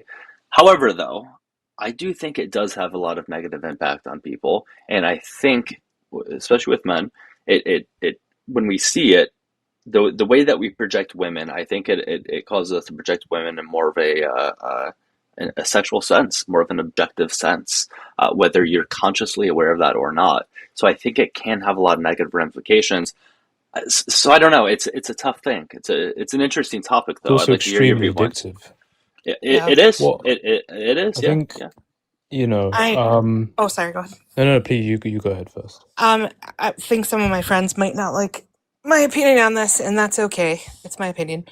I am against corn because I believe Number one, it's extremely damaging and exploiting to women. I'm not saying that women don't have the choice, ability, and freedom, or should, to do whatever they want. Mm. However, the way that it has historically been done, the way the industry is run, the way it's controlled, is very damaging to women. And I think that it has seriously had serious negative impact on the people who consume it, as far as the way that they view women, the way they view the way sex should be, and unrealistic expectations for themselves and women. And too many really young people get those ideas Yeah. in their head, That's true. and then have really unrealistic expectations when they get into a relationship, and are more likely to view their partner as a means to an end, an object, Yeah. and use coercion and things like that when they get into it. I'm against it. Yeah, it's very different. No, Real specs is very different than the corn for sure. Yeah, go ahead, Kay. I want to hear you if you want. yeah, no, look, I completely agree. I think I view the industry as a predatory one, which preys on the dopamine impulses of men. Because if you look at the consumer base, it is more or less exclusively men. There are female viewers, but a very small minority. And I think it takes advantage of a certain neural pathway, a certain desire for stimulation that men naturally have, and in many cases it does produce outright addiction. Like there are many millions and millions of young men who are addicted to using pornography, and it changes their brain chemistry. It completely kind of rewires how they view women in the real world. And I think it makes it harder to form like a meaningful, substantive connection with somebody. And I understand the argument about like a kind of women or practitioners of the industry being able to make free choices and stuff. But I think on balance, when you look at the social consequences, there are way too many harms to ignore. Yeah, I agree with you. Yeah. No, I mean, I've shifted my opinion on it a little bit over the years, and I yes, it is harmful, but I don't know. It's tough because, like, I think you do have to sort of balance it out with the people's rights to be able to consume what they want. Again, if it's with consenting adults, but the issue, and Amber brought it up, how much of it is consent when there is definitely coercion involved, though, right? Like, is it like, where does that? Because it's not necessarily like a black and white thing when it comes to that, and so you bring up a very interesting point. Like, for example, somebody like pays for schmecks, right? Like, yeah, that person's consenting, but they're only doing it because of what they're getting, and they wouldn't do it otherwise, and that's absolutely a form of coercion. Where there's like a power difference. You're giving them something that they want so they can get you off. Right. So it's I see where you're getting at. Yeah. I just inherently have a problem with making intimacy transactional, because especially like once you actually get into a relationship, to view intimacy with your partner as a transactional thing is extremely damaging to the relationship. Like I said, it leads to coercion and pressure and guilt and all kinds of things that shouldn't be present in a mutually intimate relationship. Yeah. No, for No, sure. I agree. Yeah, this has been a really good conversation, Kay. We don't normally have good conversations, especially when it comes to this topic. Like, normally we get like really, really young men who just want to say stupid things. So this was refreshing. It very much was. It was a pleasure being on, and thank you for being a civil you- host as well. Good I have a talking to you, question. Ken. Do you when it comes to politics in general, do you ever go into live streams about that, or do you not talk too much about politics? Sometimes. I've been not necessarily connected to politics, but I've been doing a lot of live streams on like the situation in the Middle East as recent. So Okay, interesting topic, I'd be but interesting. I actually gave you a follow. I follow you back for sure. I almost never follow like opposition guests that I have up, but I like what you had to say, and I appreciate the conversation. So Yeah, this is the first time in 6 years I've ever followed an app, okay, so follow both You you better back. be Thank you so very much. flattered, okay? I'm more than more than words could More. describe. But anyways, both of you have Thank you so much. Thank you. a lovely Yeah, day. yeah. I'll follow you You both too. back. All right, you as well. Take care. Take care. Well, what the Yeah, hell was that, dog? that was an incredibly refreshing conversation. The thing is, nobody likes to watch those conversations. That's why there's not really an audience. People I want to know, they see get and bored. hear this. I know. I get it. I understand. People want the yelling and the stupid stuff But being like for said. me, But this like, is the kind of shit that like I love, right? I yeah, would yeah, love to yeah. have more conversation. I genuinely do want to hear people's. Sometimes they change their mind when they're not acting like a maniac, you know. But Mm-hmm. yeah. I mean, it would be nice to have more conversations like that. But I agree, people scroll away when it's not, fire Yeah. and brimstone going on. It's a thing I have to balance, right? Because I try really hard to not be a creator that takes advantage of knowing that people want to see those types of things, because Mm-hmm. eventually I would get money in some sense from that, right? And so I'm Right. really really careful about trying not to do that. Obviously, we need audiences, we need things to be entertaining. So, like on my end, it's kind of like a hard thing to balance. So, Well, I something, think it's interesting because I know we've had this discussion on this topic up yeah, here before when yeah, people have given you a hard time for platforming X, Y, or Z, right? mm-hmm, Um, mm-hmm, and the thing is, like, my issue is when people know someone is going to do that stuff and they still platform them repeatedly. I have and I see it a lot, okay? And I have a yeah, real problem with people who put the same absolutely terrible, known terrible people up on their live streams night after night after night to say the same things over and same over shit, again. And they yeah. do not let people up who are impacted by the things they are saying. Yeah, that's shitty to do. That's super shitty to do, and that's why I trust my chat. I trust my mods to be able to like hold me accountable. Like I think it's earlier today, I was talking about the LGBT plus topic, and we were talking a lot about the trans issue. And probably for 10 minutes, I was talking just one on one. Didn't even realize I didn't have anybody of that community on up. So one of my mods told me, and I brought them up. So I need Right. people to keep me accountable because I sometimes fucking forget. You know? I mean, you're never going to be able to please everybody. You're never going to be perfect. I But know. but I figured that one but out. it's pretty, I I figured mean, that out. me too. But it's pretty obvious to me that you try really hard, and that's all you Yeah, can do. yeah, yeah. I No, mean, it sucks. sometimes Yeah. I get annoyed with you because, like, I'm not as good as Erica, and that pisses me off.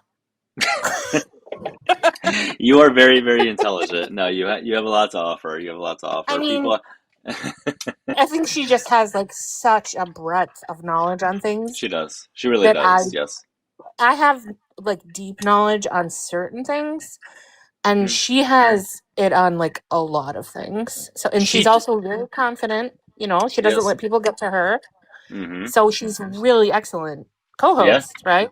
Yeah. No, for sure. You're right.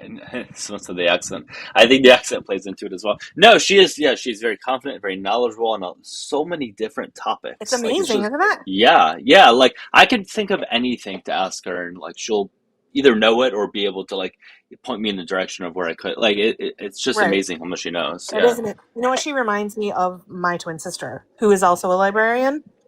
Yeah. When she was doing, public library advocacy and she was running a library system, the Yeah. Yeah. stuff that she knew, I could ask her anything about anything and she would know. It was like, Yeah. what the hell? That's cool. Listen, Yeah. I have too many kids, Doug. My brain is like oatmeal at this point. All right. I blame the children. All right. Hey, blame them. That's okay. No, you're good. I You're mean, great, Doug. You're it's great. true. Like, I've spent so many years of my life pregnant, breastfeeding, taking care of infants that you don't sleep. It takes away a lot of So I've the heard. time No, that you so I've would heard. have. Yeah. Yeah. It No, I've takes away a heard. lot of the time that I would have before or now that they're older to read and research and stuff like that. I mean, yes, I'm a librarian. I got 2 master's degrees while I had children, but I literally look back on that and I'm like, I don't know how I did that. I don't. Yeah. But No. No, I you blame the know a children. lot. That's all I'm You saying. know. Fuck them kids. No, no, no, no. You're good. You're good. And speaking of, we got Jeff. Jeff is great also. See Jeff in the chat, or at least he was in the Oh, I chat. love Jack. Very, very intelligent as well. Yeah. Mm, Yeah, I absolutely. love all of the people on TikTok that I've met over the years. Just so many different people that know so much about different types of talk. It's just great. Like, it's really, really nice. Obviously, there's a lot of shitty parts of TikTok. I think we all know that. Yeah. But it's cool, the people that I've met, and Oh, you know, 100%. It's the I tell my relationships. sister, Yeah. yeah, I tell my sister all the time that in reality, as insecure as I am, I do have kind of an army of support on this app. In Mhm. reality, like they've shown that to be the case over and over. So I Yeah. appreciate Well, that. And, what's up, Ari? I'm Ari's actually another really, one. Ari's another one. yeah. Oh, Yeah. absolutely. There's a lot of them. Yeah. Yeah. All right, guys. We are looking for opposition, though. By the way, okay. So anybody, Ari, we were talking about people who well, I guess, yeah, are just very intelligent, know a lot about a bunch of different topics. So nothing negative, I promise. We're talking about body count, though, guys. All right. So if you think body count matters, hit the request button to come on up. If you're watching on the tube, you can call on in. The numbers are on screen. Okay. Alright, Doug was saying really bad things about you. Awful things. Yeah, I learned a lot from Marty's lives as well. Yeah. Although I feel like I haven't seen you as much lately. Not that you haven't gone live. I just feel like on my end, your brain is strange. You know what's You weird, say Doug, so. is lately I have been considering going live myself. Something Oh, I've never done. Really? I mean, listen, the only reason I never have is just insecurity. That's the only reason. I don't want to be on camera. Yeah. Oh, I got the insecurity thing. I understand that. But then I've seen other live hosts who host lives and they're not on the camera. There So are I'm ones like, well, that do wait a that. minute. Yeah. So maybe you can do that if you want. I don't Yeah. have to, because some of the stuff that I want to discuss, like, has nothing to do with necessarily politics. Like, I want to talk about how exploitive and damaging the true crime industry is, Okay. Yeah. because I have personal experience with that and Sure. have learned a lot about it, and it's one of the topics I would do. But Yeah. yeah, of course, you know, I would not be able to host a live stream about just politics in general, because there are so many topics that I just don't have the knowledge on, and I would not speak on things out my ass that I am not educated on. No, Like, I always get that. work on, you know what I mean? I understand that. You don't want to be put in a position where, like, somebody's debating on something you don't quite know about. Right. It's an I would embarrassing never do spot to that. be in. It's an embarrassing But spot to be in. things Yeah. that I can talk about are like public education in the U.S. Obviously, Yeah. I know a lot Yeah, about yeah. that. Yeah. Oh, one quick thing. Hey, mods, can you guys invite the person up in the box? My iPad is like twitching out on me, so if mods, you can do that. I gotta buy a new iPad. Anyways, go ahead, Amber. I would do grape culture, but that would be extremely emotional and difficult, because you know what It people would. say. Yes, it would. Yes, it would. Yeah. All right. I guess hold that thought. Victor, how you doing? Victor? Yeah, Victor, are you there? Victor, going once. Yeah, hello, how's it going? Yes, I'm here. Oh my God, you're talking through like a tin can through a string. How old? It's the audio on my truck. God damn it! How old are you, Victor? How old am I? 30. All 30 right. I just turned 35 in July. Born in 91. Okay. It's difficult to hear. What do you guys think? I don't know if I can do this. It's a little too much. Victor, are you on? Do you have Bluetooth on? Do you have headphones on? Jeez, man. I'm 35. No, I know. Do you have Bluetooth on or headphones on? I have the Bluetooth in my truck, yes. Why, does it sound funny or something?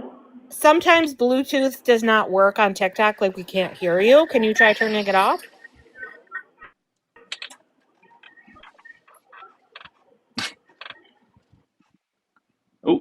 Oh, silence, thank God.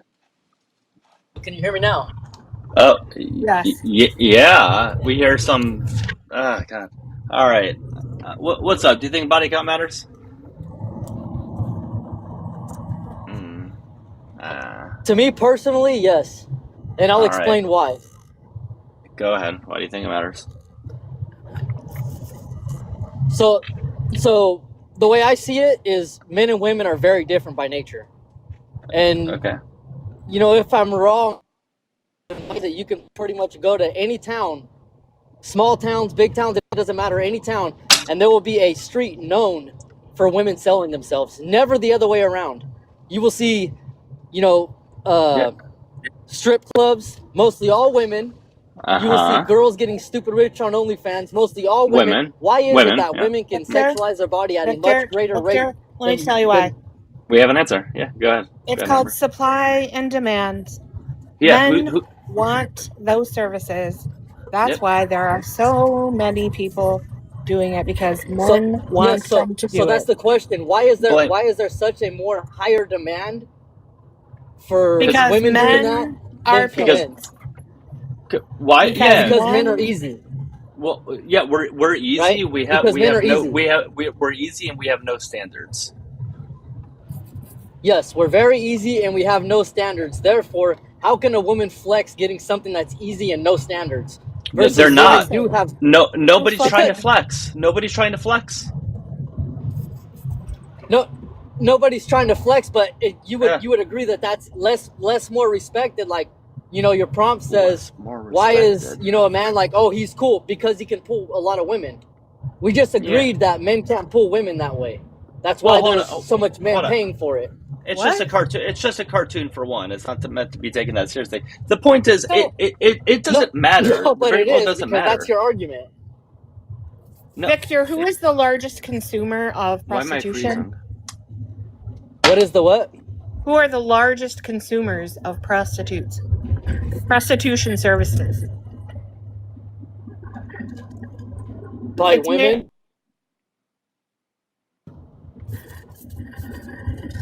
Oh, okay, you cut out. It's married men. So married men. What's your point? They already have a partner. They're already having sex. Not enough for them. Yeah, but most if you went around and asked most married men if they got laid, they would say no. Once we got married, it died out. Most married men will tell you that. Maybe Don't get married. Maybe they should be better husbands, better communicators, and learn how not to treat their wives like objects. How about that? Ooh, that's no, I just explained why men do that, because men will tell you that, don't get married because you'll stop doing it once you get married. That's because they're lazy in their marriages and relationships, and they expect intimacy without putting anything into the relationship. All right, what's up, Jeff? Hey, and Victor, if you could just do me a quick favor, when you're not speaking, if you can put it on mute, because you do have some background noise. Hold on, this is the first time I've been on a live with Jeff in a really long time. Jeff, hi. Hey, Amber. I love you. Love you back. All right. I was just curious where Victor got all this exciting and scintillating information. No, is anything that I said not true? Yeah, all of it. But where did you get the information was the question. This is the way the world's been, and the way it's always, all throughout my life and all throughout history, it's always been this way. When has there ever been whorehouses that are men selling themselves? So tell me that. There's always been that, but that wasn't my question. At a significantly lower percentage. Hold on, Victor. Hold on, Victor. Let me speak. Victor, I can't help but notice that you didn't answer my question. What's your question? You don't remember me asking you a question? No, I don't know. Okay, because I asked it twice, so that's why I'm confused. Let me ask it a third time. Where did you get that information? Where I got this information is reality. This is the way the world's always been. If you don't see the world this way, then you're blinded by reality. You're going off of some bullshit. Wait. Look, obviously I disagree with you. And if I was to tell you that I got my information from reality, that wouldn't be convincing. You can tell me a street of the town that you're from, or any town that has a much more male prostitutes walking than women. That's not the claim I'm asking you to justify. But that's what I was saying. No, the claim I'm asking you to justify. How women sexualize their body in general. Women sexualize their body at a significant higher percentage than men. It's men. Hey, Victor. And it's always been that way all throughout history. It's never been. All right, Victor. Let him speak. You're repeating yourself over and over again, and I can't help but to think that you don't have a source for that, right? It hasn't always been that way all throughout history. That's number one. Number two, it has always been. I don't know why you're. Number two, I don't know why you're interrupting me. So don't do that. This is the one and only warning I'm going to give you. Okay, go ahead. So number two, I'm asking for the cause, and I would say it's just socialization. So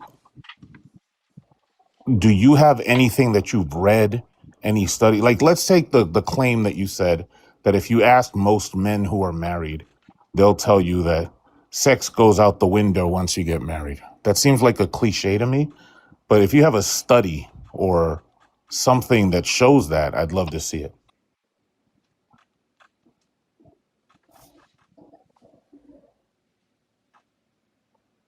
Victor, oh, Victor, you're on mute. I did that because you have very loud background noise.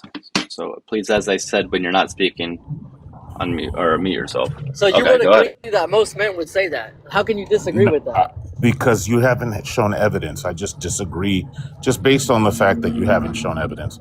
So I'm going to ask you again. This is the second time, by the way, that I'm asking you for evidence. I don't have evidence on it, no. Okay, so we're going to take that claim that you made. This is what happens when you don't have evidence, right? I'm going to take the claim that you made. I'm going to crumple it into a little tiny ball. I'm going to toss it in the corner of the room over there where my wastebasket is. You see it? There it is in the trash. It's gone now. All right, so let's go on to another claim. Do you have like maybe some anthropological or Do I have what? anthropological, anthropology or sociological study or Yeah. research paper that shows that it has always been the case that women have been sexualized by men in such a horrible way as to say, like just how you're putting it, like just fetishizing sex work.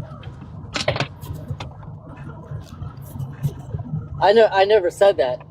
I'm saying that men have always had a much stronger drive than women. Okay, Always. show me that. I Show mean, me we that. produce testosterone, they produce estrogen, Show me right? By that. nature. Show So me you That's get that. not has immediately not, higher that amount has of nothing to do with testosterone. sex That's why we're drive. this way. That's not how that works. So Yes, it show. does. Yeah, Look, yes, it fine, does. fine. Look, No, it's Your not. Victor. testosterone has a lot to do with your sex Hey, drive. Victor. What are you Victor. talking about, man? Hey, Victor. All you have to do, we've already gone through this one time, so now you should be used to this. Show me the evidence of that.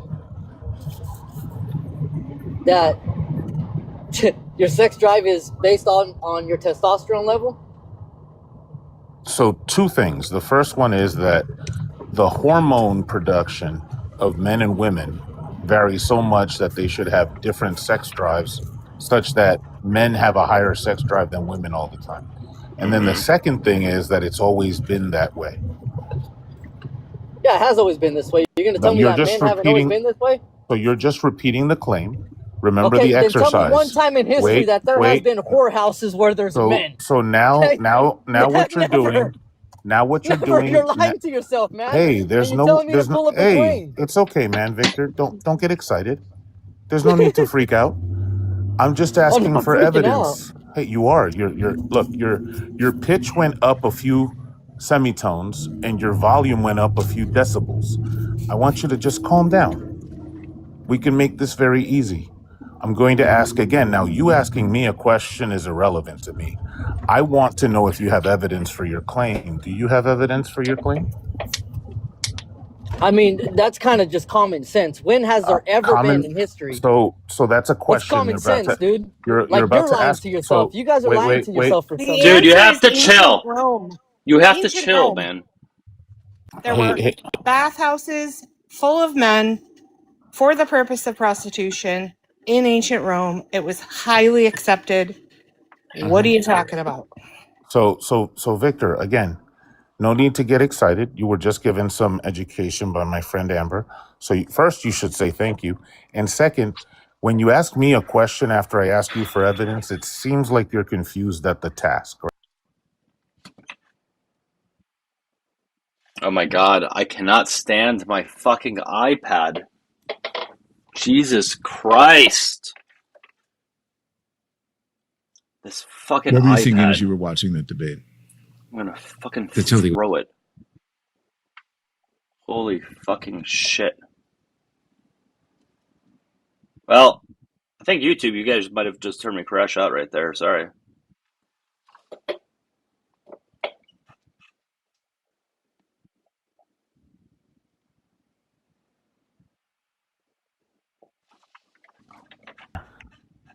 Sorry. We here? Can you guys see me? The evidence is I mean, Yeah, I it's can see right you. there. You're gonna tell me has it ever been the other way around? No. So that's right. another question. That's a third question. Victor, do you know how to present evidence? I don't have evidence for it because Okay, great. you don't need to No, look up that's evidence good. for Hey, common sense, man. I know now that your high school had a motto, and the motto You can pretty was, much go I to don't know any why town you're and I see don't know. this. Hey, I Go don't to know why any I don't know. town and look at Bro. prostitution. It's all Hey, gonna be Victor. women. Hey, Victor. Calm down. No need to go all crazy. It's okay. You're gonna be fine. But don't interrupt me again, though, right? This is I'm not going uncivilized. crazy The thing is whatsoever. that you're interrupting me, and that's uncivilized behavior. I don't want you to do that anymore. Just stop doing that. So now, I will grant that you don't have evidence. So just like the other claim, the one that you made, right? I'm going to crumple this claim up as well and toss it in the trash. Hey, did you know that they used to send boys out with certain armies to please the men? Did you know that? They used to what? They used to send They used to send boys, like pages, out with soldiers when they went out to war, so that they could please the soldiers, the men. What's your point? Those were boys. Those were males. They weren't sending females. They were sending boys to please boys. To please soldiers, yes. Okay, what's your point? It's So still there- men being dogs. So there That proves is my a point time. even more. I don't know why you look. No need to freak out. Calm down. That just proves my I don't point know even why more. it is Men that are you're. I dogs. don't know. Listen. Marshmallow brain. Stop being an uncivilized simian. You're embarrassing yourself. I'm not going to tell you too many. uncivilized civilian. Listen. You're okay. A simian, like a monkey, like an orangutan. Stop doing that. It's like you're throwing feces against the wall. Stop being uncivilized. You keep talking while other people are talking. I don't know who raised you, but surely they didn't teach you this. Okay. That is a time where men were the object of whatever it is that you're talking about. Remember when you asked about sex workers that were men? There's your example. And this is after a gender binary existed. Prior to that, there were all sorts of sex drives in both directions. But you wouldn't know that because I don't think you research or read. But All this. yes, the ancestors are What do you? detecting your idiocy and stopping your signal for me right in my face. Dude, oh, dude, your signal sucks.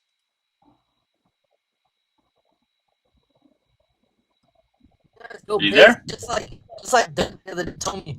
Oh, I that, don't. and I don't said know I where never you're said I from. was a flat earther, but he said I was a flat earther, and that the moon and sun can't. Well, you probably are. Just flat, You like, probably are. You dumb probably as are. dog shit, man. The Look, Earth, like the sun and the Victor? moon were out at the same time. Victor, I don't care about any of that. The only thing I care about is when you go onto a panel in front of people. Yeah, go ahead. The only thing I care about is that when you go onto a panel in front of people and you start spouting off things, you should be prepared to show evidence for the bullshit that you're saying. Otherwise, nobody's going to believe you. It's just lazy thinking. I mean, dude, this doesn't need evidence. Come on, Of course. No, listen. No, it's just this is just reality, and this is the issue. Marshmallow Is brain people buffoon. think, oh, I went to school. Hey, you marshmallow brain buffoon. Everything you say needs evidence. Don't start Everything. insulting me. Like, what's wrong with you, man? I've been insulting you this whole time. Didn't you hear me call you a monkey before? I literally did. Are you a civilized person, Victor? that's what I said. Like, why are you insulting me? Like, what are you mad Simple, about? because I'm not mad at all. I'm just making an I didn't observation. insult not one of you guys, but You I didn't can't. insult not one of you guys. I didn't call not one of you guys names. I didn't That's insult fine, you guys. but that's You guys are the because- ones telling me that. Yeah, that's because isn't that weird? That's because you're an idiot and I'm not. Listen, are you a See what I civilized mean? person? See what I mean? What's I'm a very civilized person. Yes. Okay, let's see. Have you ever had dinner at a restaurant that has actual tablecloths on the table? That's crazy as hell. Like, why would you say something like that? Is that a yes? I mean, of course. Okay, let's test that. When they bring the salad course out, which fork do you grab? What do you mean? What fork do I grab? That's a great answer. I'm going to ask the question again. All right, so when they bring the salad course out, which fork do you grab? I grab the regular fork. No, the answer for the regular fork, that's the answer the poors give. The civilized answer is the salad fork. The salad fork is the one you grab. You know, Victor, there's a movie called Pretty Woman where they go through the different types of forks. You should watch that. Yeah, I've been doing that bit for months, and none of you simians catch on. It's like I should ask you. Really good. So you're telling me that I'm not a civilized person because I eat salad with the regular fork? Like, I have a what kind question. of bullshit Victor, ideology you guys have? Like, Victor, I have a question crazy. for you. Can I ask you a question, Victor? Is that okay? And I eat a lot of stuff with my hands. Victor? Yeah, I bet you do. I bet you do. I bet you fucking do. Go ahead, Abram. Okay. What's wrong with that, Doug? Like, what's wrong with you guys? That's crazy, man. Like, how you guys... All right, shush. Like, judge Shush. people is wild. Shush. Oh, Victor, when's the last time that you went to a library? A library? I don't go to libraries. Right, yeah. I knew the answer. You know, I didn't graduate high school either. Yeah, we can shit, okay, what? so listen. Well, you're not really helping your case here. I have a question for you. It doesn't matter because I know I'm more intelligent than most. Probably all three of you guys put together. Go ahead. Sure, buddy. Sure. So, you're smarter than me because you went to school. Oh, that's your original form of intelligence, right? Victor, can you calm down for a second, bro, so I can ask my question? You guys' form of intelligence is education, right? Are you done? That blows my mind, man. Go ahead. Oh shit! That's funny. The anti-intellectualizing of America, courtesy of Donald J. Trump.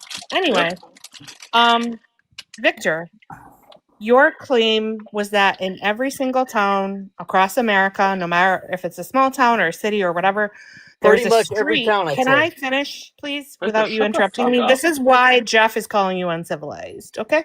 Because I didn't say a word while you were talking. Okay, go ahead. That's not true. I lived in a small town, the same small town for 20 years. I have absolutely no clue if there were any sex workers in that town. There was no street for them. But anyway, I digress. Well, I grew up in the Central Valley. Cool. I grew up in the Central Valley. Nobody gives a fuck. Surrounded by small farm towns. Nobody gives a fuck. They're everywhere. Awesome. Now I currently live in Los Angeles. Maybe it's because you were paying attention because you wanted their services. I don't know. But I've never once ever. Cool. So my question is related to your claim that never in human history has there ever been a time when there was a street or a place or a building or whatever where male prostitutes were readily available, and that's just not true. The first example I gave you was ancient Rome. There were bathhouses for many, many years in the Roman Republic, the High Roman Empire, the Late Roman Empire, where male prostitution was legal and readily available. And this did not change. Can I please finish? This is why Jeff called you uncivilized. Because you can't listen for 2 minutes. I sat here and listened to you and did not say a word. So shushies. Shushies. Male prostitution was legal and it continued for many years until Christianity became the dominant religion and emperors increasingly passed laws condemning same-sex activity. Before that, for hundreds of years, there were bathhouses full of men. Okay? So your claim that this never happened the other way is just wrong. Did you just say that Christianity condoned, gay interactions? So you weren't listening. So you were. I said condemn. It was men to men. Condemn. Condemn. Condemn. C-O-N-D-E-M-N. Condemn. Yeah, they condemned what? Same-sex activity. Yeah, same-sex activity. So it was men buying men, right? Yeah. You want to get into that conversation? That's not going to go well for you. Not going to go well for you. Actually, you know what, Victor? What is your point? What is your point? Men are dogs. What does that have to do? What does that have to do with body count mattering or not mattering? Because for men, they actually have to put in the effort to do it. A woman just has to allow it to happen. Speak for yourself, buddy. It's not speaking for myself. I just proved it, explaining reality, and then she just helped me. Hold on. She just Victor, proved me right. Victor, give me one other thing in life in where it's easy for one group of people to do something hard for another, but you call it a bad thing for the people who it's easy for. Give me one other thing. If someone just gets handed $1 million versus someone has to work for $1 million, you tell me which one is more respected. Yeah, so do you call that person who's handed $1 million a slut and a whore and all that stuff? No, I'm not gonna call them any names. No, yeah. So but you'll do that with women though. Oh, 100%. Right. So there you go. Point proven. So this is why we call you an uncivilized peasant, right? Because you don't like. I'm not gonna sit there and say it to her and judge her. I'm just not gonna choose her to be my partner. I don't judge perfect time for Thickless to come up. This is great. I haven't seen you in a while, Thickless. How you doing? Hey, Doug. I just want to say, Victor, that sounds like a skill issue to me. Something thick. Huh? It sounds like a skill issue. This is most men. No, it sounds like a skill issue to me. It's not a skill issue. This is most men. You're going to tell a woman just has to allow it to happen versus a man has to actually try. No, hey, buddy. Same. Sounds like a skill issue to me. No, so you're going to tell me it's not easier for women? No, I'm saying I just allow it to happen. It sounds like a skill issue to me. What, they just have to allow it to happen? Yeah, same. You just have to allow it to happen? Yeah, baby. Okay, you're part of the very small percent of the world, but for most men, it's not that easy. So it sounds like a skill issue to me. No, it sounds like you're a very small percent of the world. No, it sounds like you're a very small percent. Well, hold on, Victor, because I'm most percent, and I proved it with what I said earlier. Hold on, Victor, because if it was just as easy for men than it was for women, women wouldn't go out and sell themselves. Shut up. So, hold on, because it's easy for Thickless, would you call him a slut and a whore and all the things that you would call women? Because you. No, why not? Because he has to actually work for it. He said it's a skill issue. He Woman doesn't just have said to he have any didn't have skills to. at all. He just said he didn't They just have to allow it to happen. Victor. Go ahead. It sounds like you're a very small percentage of the world, if you know what I'm saying.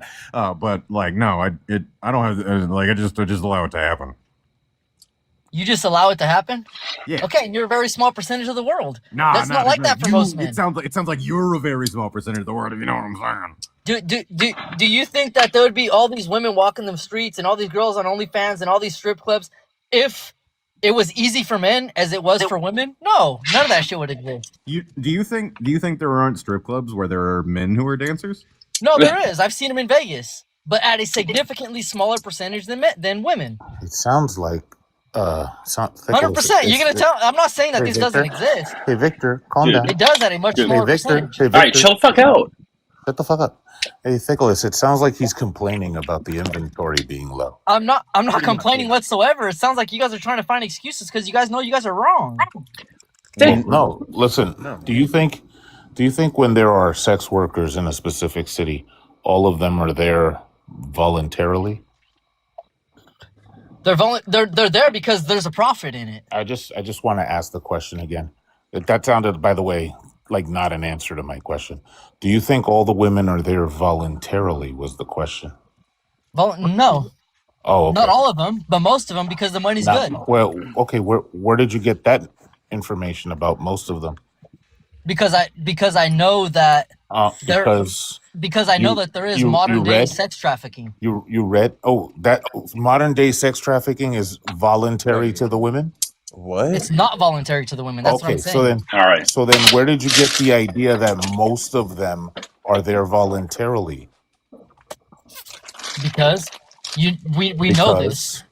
Let me ask you a separate question, Victor.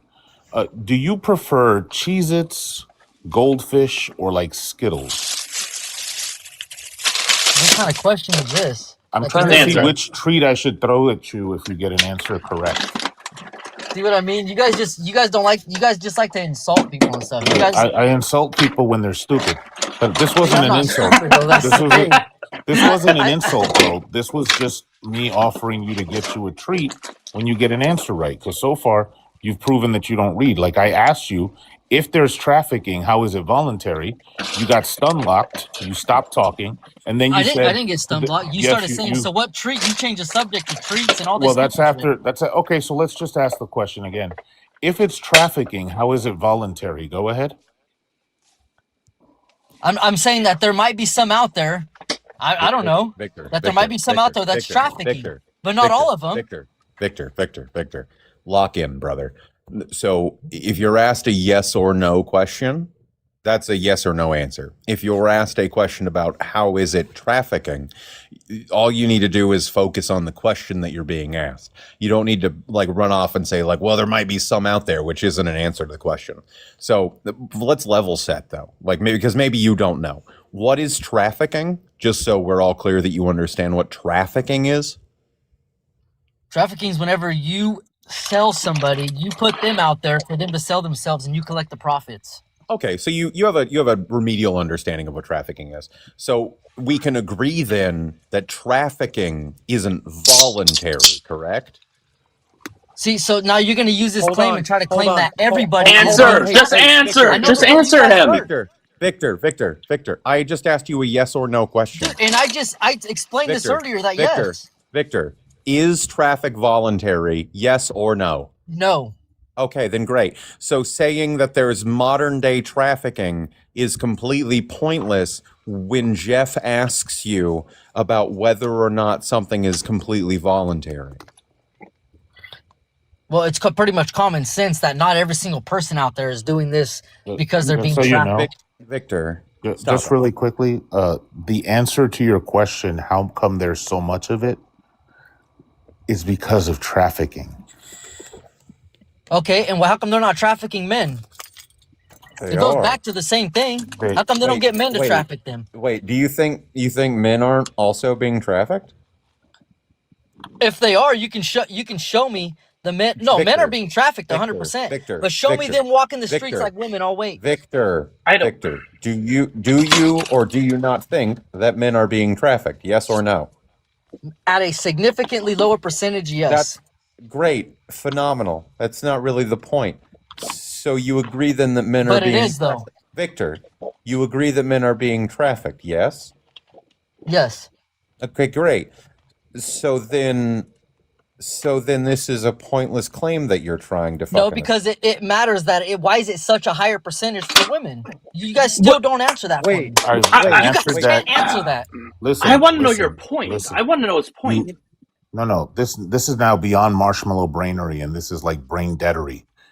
I've answered that 3 times. It's because of social. I don't know why your vocal cords should not even vibrate at this point. Okay, go ahead. It's because what? Listen, hey, talking lemur, shut the fuck up. Okay, go ahead. Insult Shut the fuck up. You're the only one getting mad here, my man. Go ahead. Up, you talking penguin. Shut up. Okay, go ahead. Don't make any noises. Okay? Go ahead. Okay, here's your answer. Ooh, ah. Well, you Does talk that make monkey sense? now or something? Like, what's up with that, man? That's the answer you get. Did that make sense to you? Victor, you wouldn't be. Hey, Victor. Shut up, Victor.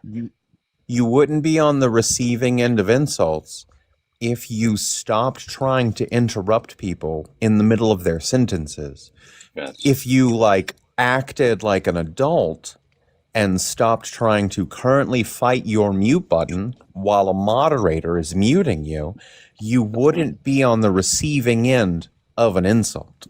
Yeah, That's dude, typically how that works. I'm muting you from my phone because you can't fucking just contain yourself. This is because of you. Like, have you seen how when Jeff is talking, I don't talk, or when you were talking, I wasn't talking? That's because I was giving you the space to speak. But if you in turn decide that you don't want to do that and you want to act like a child, you will in turn be treated like a child. As an adult, I would assume you would have a general understanding of this. I as a 36-year-old person who currently is several drinks in, understand this. And still I'm able to fucking keep my shit on lock. Damn, you treat a child like this? That's crazy. No, I typically don't, because children understand when You said I was acting like a child, and you're treating me like this. Victor, I'm like, damn, Victor, children like you're this? doing That's it right crazy. now. Victor, you're doing it right now. You're doing it right now. I typically don't have to, because children understand that when adults are speaking, they should listen. And then when the adults are talking, they should talk. It's very simple. It's very, very simple. So, Victor, are you married? Yes, I am. Whoa. And I'm pretty certain that if I knew where you lived and I searched through city ordinances, you've never had a noise complaint ever in your life, right?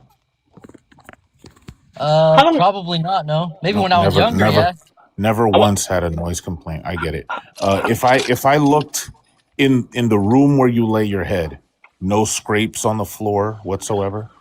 None. My house is insanely clean. Yeah, no scrapes on the floor at all. Any marks on the wall from the headboard? Zero. Probably not. No, I got a Nope. pretty big bed. Zero marks on the wall from the headboard. Correct. Do the neighbors know what your name is? Nope. No, they don't. No, My I wife know. is nothing I hear like that. that. I grant it. My wife is nothing let me like guess. that. I don't know why you're looking at him like an object. Let me Like you have guess. to be aggressive with him or something. Nobody's That's fucking. crazy. Nobody's doing. The point is, you have like a dog. The point is, shut the fuck up. Let me guess. When you point roll is out you of have bed to in the yell at my morning, wife like a dog, bro. Like what? let me guess. Look, that's fine. That's a great admission. But when you roll out of bed in the morning, it's already made, right? Do you see what they're getting at, Victor? Victor, I just want to know. Do you know what they're getting at? Yeah, no, I know what he's getting at. And to me, What's he it's getting crazy. at? Why you would What's he like getting at? What's he try to bring getting at? a wife What's he into this getting and at? like talk What's he like that. getting at? What's he getting at? Trying to say that I suck in bed. Yeah. And it doesn't insult me whatsoever. Like, it's actually kind of funny because it's like you guys are supposed to be the ones that like respect people and all this, and it's crazy. You can have respect. You can have respectful rough sex. Yeah, it can be respectful. Yeah, like They're not mutually exclusive. let me dispel. The only ones I'm treating like that are the hoes. I'm not treating my wife like that. She's not an animal. She's not a Then dog. you're gonna have a boring fucking sex life. Victor, Pookie Bear, sweetheart, cupcake. Let me dispel a rumor. Okay, I'm the cookie that's talking to you at the moment. She gets put on a pedestal, my man. Victor, my guy. No, she does not. Clearly, let me dispel a rumor for you. This whole like, oh, you guys are supposed to be respectful. Respect is something that is given to people when they are deserving of respect. Okay, it's not like a carte blanche thing. Now that being said, right? Like I'll respect a person just for being a person, right? Like I'll respect their autonomy. I'll respect their individuality. I'll respect things like that, right? But when they have shitty opinions or they have shitty takes or they're just generally vile people, no. That's not really deserving of respect, right? It's like the whole like paradox of oh man, I'm really blanking on this. I've had a lot of drinks. It's the tolerance paradox. Yeah. Like if I invite some folks to a party that are like real racist, right? But I also invite all of my black friends to that party. Like is it really being tolerant of anybody? So no, this whole like you guys are supposed to be respectful thing isn't really like the statement that you think that it is. Especially when I'm very much of the opinion that like certain groups of people, and by certain groups of people, I mean like abusers and people that commit acts of sexual violence, like just shouldn't be alive. So it's not really like a respect thing. Also, and this is just a real quick, just a point of order. Anybody who squeezes their cheeks because if they move their hips they'll slip out should not be saying, "I treat the hose that way." You most assuredly do not. You do not treat the hose any kind of way. I assure you. It's the easiest 20 they've ever made. That's crazy. See what I mean? That's crazy. What's I crazy know is that's a daily problem for you, isn't it, neighbors, Victor? they hear my wife screaming. Like that is wild to me. Like that shit is personal. I don't want anybody hearing that. I don't want. All right, No, I respect my wife. Then you're gonna have shitty sex for the rest of your life, man. That's on you. Yeah. So Victor, First of all, So you're saying that in order to shut have up? good sex, you have to be aggressive? Is that what you're saying? No. What? No, that's not what he said at all. Yes, it is, because that's what that guy's explained was scratches on the headboard, scratches on the floor, the neighbors knowing your name. Get out of That's here, what he bro. said. That's aggressive sex. No, it's No, not. that's intense, pleasurable sex, friend. That's not it at all. Anyway, Victor, you're a misogynist. Okay. I'm First not of a all, misogynist, You no. stop talking while I'm talking. First of all, okay. I have sat here and listened to you silently. Shushy. Listen to all you guys silently. Shushies. You're a misogynist. You just carve out an exception for your wife, like men do with their mothers and sisters. Well, she's one of the good ones. She doesn't count. But otherwise, you're sitting here calling women whores. That makes you a misogynist. I don't care what you say. You are. Second of all, the reason why you don't see male sex workers having their own streets and things like that is, number one, yes, of course. They are a smaller portion of the sex workers in this country because the LGBTQ community is only 10% of our population, and men are the ones who are seeking sex work generally. Second of all, the reason why you don't And see why them is in that? You don't have public, can I philosophy to dig finish? deeper into it? I Let her was just about to finish. tell No you if you would philosophy, huh? shut your mouth. Let her finish. These people got no brain. The reason why you don't see them is because, generally speaking, male prostitutes who are out there providing services for other males are generally underground because there is so much homophobia in this country. It used to be illegal to be in a same-sex relationship. Most of the time back before that was no longer the case, these men were married to women in order to try to fit into society, and their activities were underground. And that is still largely the case, also because male sex workers are highly targeted by violence, by homophobic people. So they try not to advertise themselves publicly, whereas female prostitutes, as terrible as it sounds, are far more societally accepted practices, even though they are also highly targeted by violence by men. All right, let me do my quick announcement. Hey, guys, if you're enjoying the live, click the follow button in the top left of TikTok. Make sure you send in the heart me as well. And follow Amber, follow Jeff. Make sure you guys show them a little bit of support if you guys can. If you're watching on the tube, make sure you like the live and subscribe. And pay links in the bio, not needed, always appreciated. Super chats on YouTube. It is appreciated, but not needed. We can bring up another opposition. So if you're in the request box and you're opposition, let me know in the comments and I'll bring you on up. We can make it more of a panel thing. I got two more and then I'll drop. Okay. The first one is it's giving Little Engine that couldn't. Okay, that's the first one. And the second one is I'm certain that he has heard but never seen his wife's electric toothbrush. All right, that's all. I will chat with y'all later. I'm going to bed. Bye, Jeff. Love y'all. Bye, Jeff. While I do agree that people here should follow Jeff and Amber, little butthurt that I didn't. You were like, "Oh, follow Jeff and Amber," but like, fuck this guy. Did I forget you? Shit. Fuck. Follow Thickness as well. Sorry, the gingerbread thing kind of threw me off. I secretly fucking hate you. You know. That's valid. Honestly, valid. I skipped that. Honestly, valid. Guys, I can make this a panel though. This could be a good panel thing. So I'll bring up a few people, but I don't want it to be just friendlies. Okay, so I'm gonna bring up a couple, and we'll go from there. Some ops, some friendlies. We'll make it some panel type shit. Keep tapping share. Make sure you guys follow Thickness and Thickness only. And I only drink like 3 times a year, and tonight's one of those nights. So I'm currently in DC right now for a conference, so like I'm a little. Astrid, hello. How are you doing? Yeah, hi. You know what?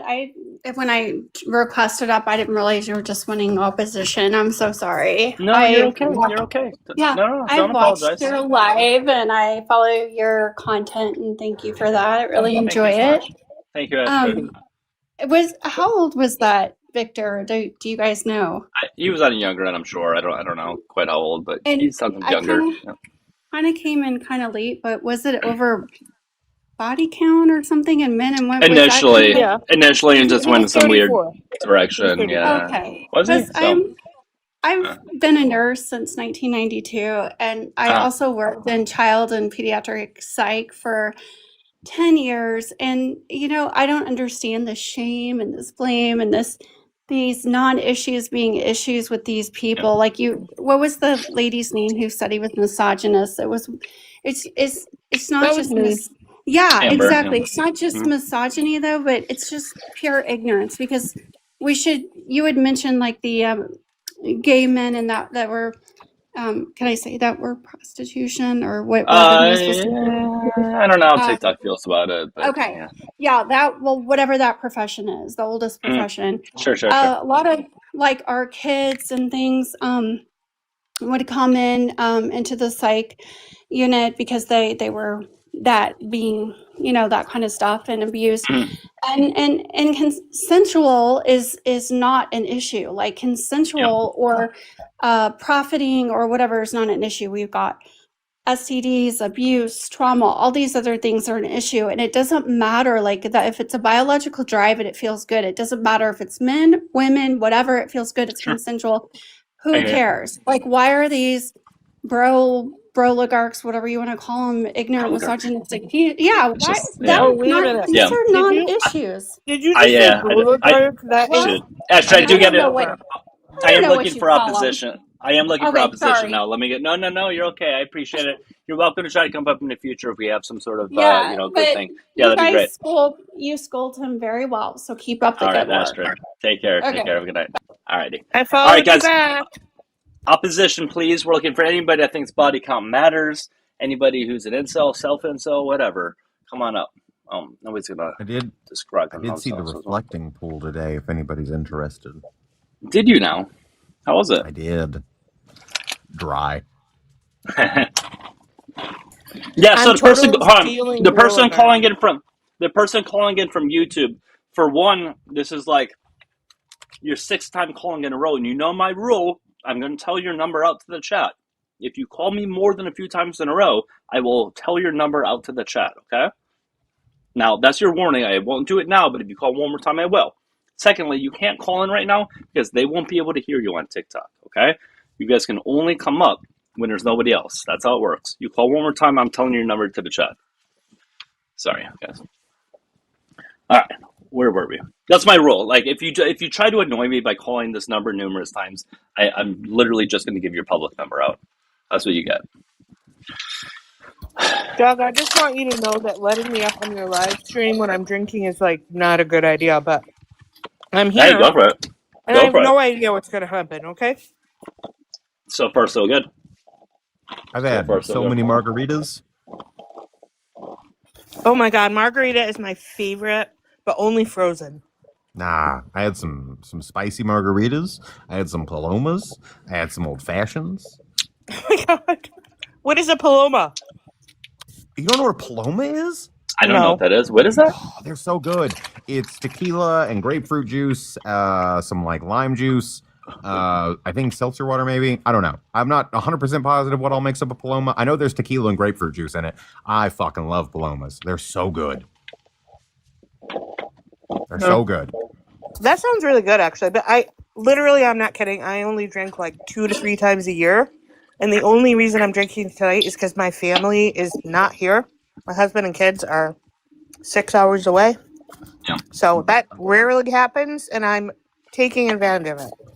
I agree with the no grapefruit comment. No grapefruit. I can't. I'm sorry. Nah, I love grapefruit. It's bullshit. It's bullshit. You bite it, you bite it, and you think it's going to be fucking sweet.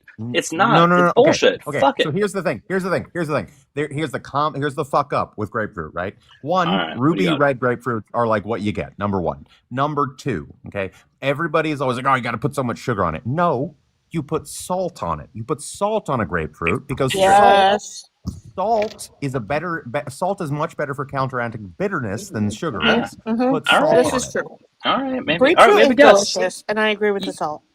But to clarify for the person in the comments, I'm not in BC. I'm not in British Columbia. I'm in DC, the District of Columbia, like Washington, DC. Yeah.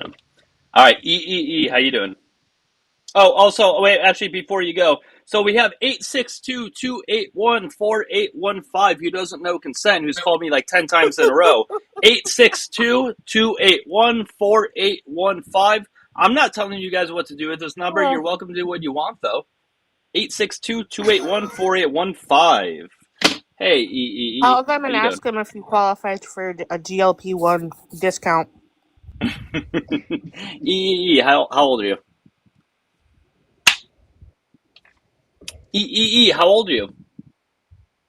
Going once, twice, and goodbye. Interesting. All right. Well. Still looking for ops. Hit the request button, or you can call in the number on the tube, as long as you didn't call in a million different times. Someone's signing you in for Grindr right now, so expect a notification or two. Oh, that's great. I like that a lot. Yeah, I'm in DC for a conference, and then I'll be in Miami, I think, in like October as well for a conference. Miami, okay. Yeah, I'll be at U of M for like 4 days, I think, in October? Question mark. You know, I haven't been to Miami in a long time. I've never been. Long time. My only experience with Florida is briefly in Jacksonville. I've been to Orlando. Yeah. Have you been to Tampa? That's about it. I had a layover in Tampa, if that counts for anything. No. That doesn't count. All right, and 862, now you are now being blocked. Consent is not a thing people on the right know. Never. They call a million fucking times. They just don't know. No. So, sorry, you're blocked, and I fucking gave out your number. Deal with it. Fuck, man. Yeah, Tampa's all right. I don't know. There's stuff to do here, I suppose. I'm a homebody, though, so I don't care where I live. I stay at home. Yeah, I'm a huge homebody. Same. Like, I live on the outskirts of Austin, but I'm still like a homebody. So, like, like if I need anything, like, Austin's right around the corner, but like I live like in like kind of a small town outside of it, so it's whatever.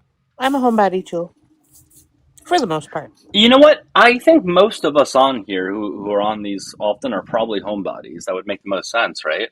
I mean, I'd imagine. yeah. I mean, like, I read a lot. I refinish furniture. I do embroidery. I'm a nerd. Oh, we have Corey now. Hey, Corey.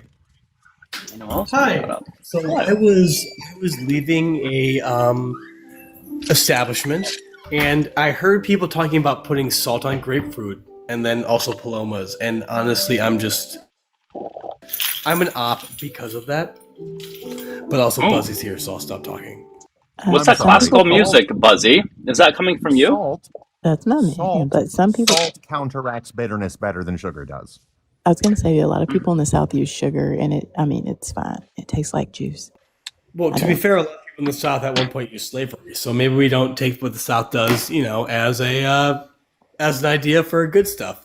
Just look. If you're just going to pull the slavery card, because well, I think it's like a backwards thing. Like, and what I mean by that is there are people in the South that put salt on watermelon and sugar on grapefruit. I just won't eat grapefruit. It's just not going to happen. I don't think watermelon needs anything else because it's already like the flavor of watermelon's pretty great. It's a popular already. thing to do, or make a salad out of it. Oh yeah, yeah.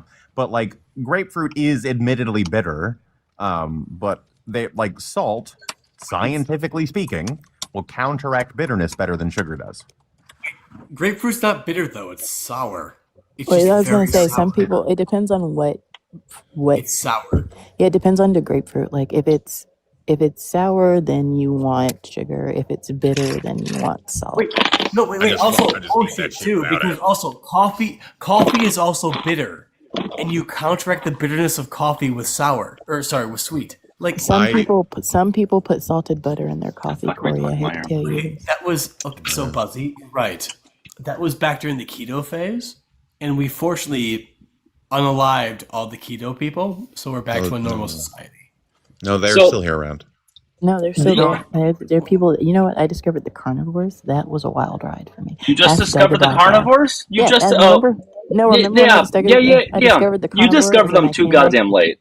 I did, and I didn't know they were a whole genre. I went down a They're rabbit a hole whole after that fucking talk. thing. The carnivore people. Yeah. Oh, it's not like Oh. just like a 2 3. It's a whole fucking thing. There was a dude. Go ahead.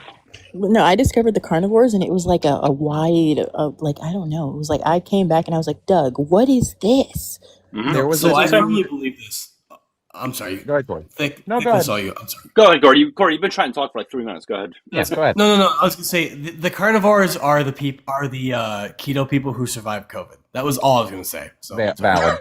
There was. I still think about this live like regularly, like often. This was like last year, I think. I forget. It was me and somebody else on Doug's panel, and there was a dude who swore up and down by the carnivore diet, and he admitted on this live in front of I don't remember how many people that he had not had a bowel movement in over a week. And I was like, my brother in Christ. I was like, my brother in Christ. What is wrong with you? See, my engagement Eat wasn't fiber. that bad. Eat a bowl of oatmeal. No, my engagement wasn't that bad, but somehow I feel like it was worse. So I had went down this person that was talking about, here's what I eat in a day. And this is when I scrolled into Dougie. They were eating a stick of butter for breakfast. Oh, God. Yeah, there was a stick of butter happening for breakfast. What? Followed by some raw steak. Then for lunch it was a cup. Then for lunch it was a cup of egg yolks, specifically raw, not cooked. It was a cup of egg yolks. Yeah, it was a cup of egg yolks, and then some cooked steak. So, and they were dipping the cooked steak in the egg yolk. Okay, here's the thing though. It's actually super tasty.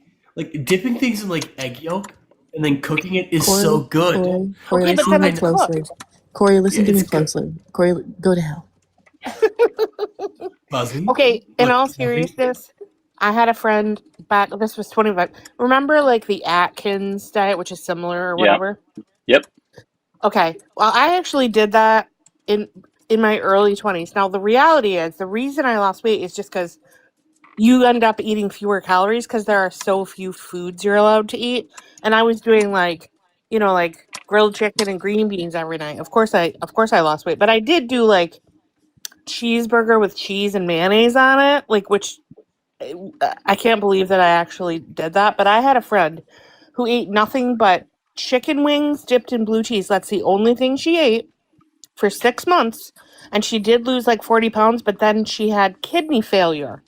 Because the lack of fiber, just there was. Well, it's a give and take. You lose weight and then you get that. Yeah. So the thing is, right, and I know Doug can also back me up on this. Like there's this common misconception, and I know this isn't the topic, but there's like this common misconception that like, oh, you have to eat these very specific foods in order to lose weight, but that's not the case. Like when I was like a competitive powerlifter, right, and I was like actively like just hitting macros, like I was making sleeves of Oreos fit my macros on a daily basis. Like it is quite literally just about like, hey, these are the things that I have to hit. Did I hit these things? Great. I don't care how I hit them. I hit them. That's entirely the point.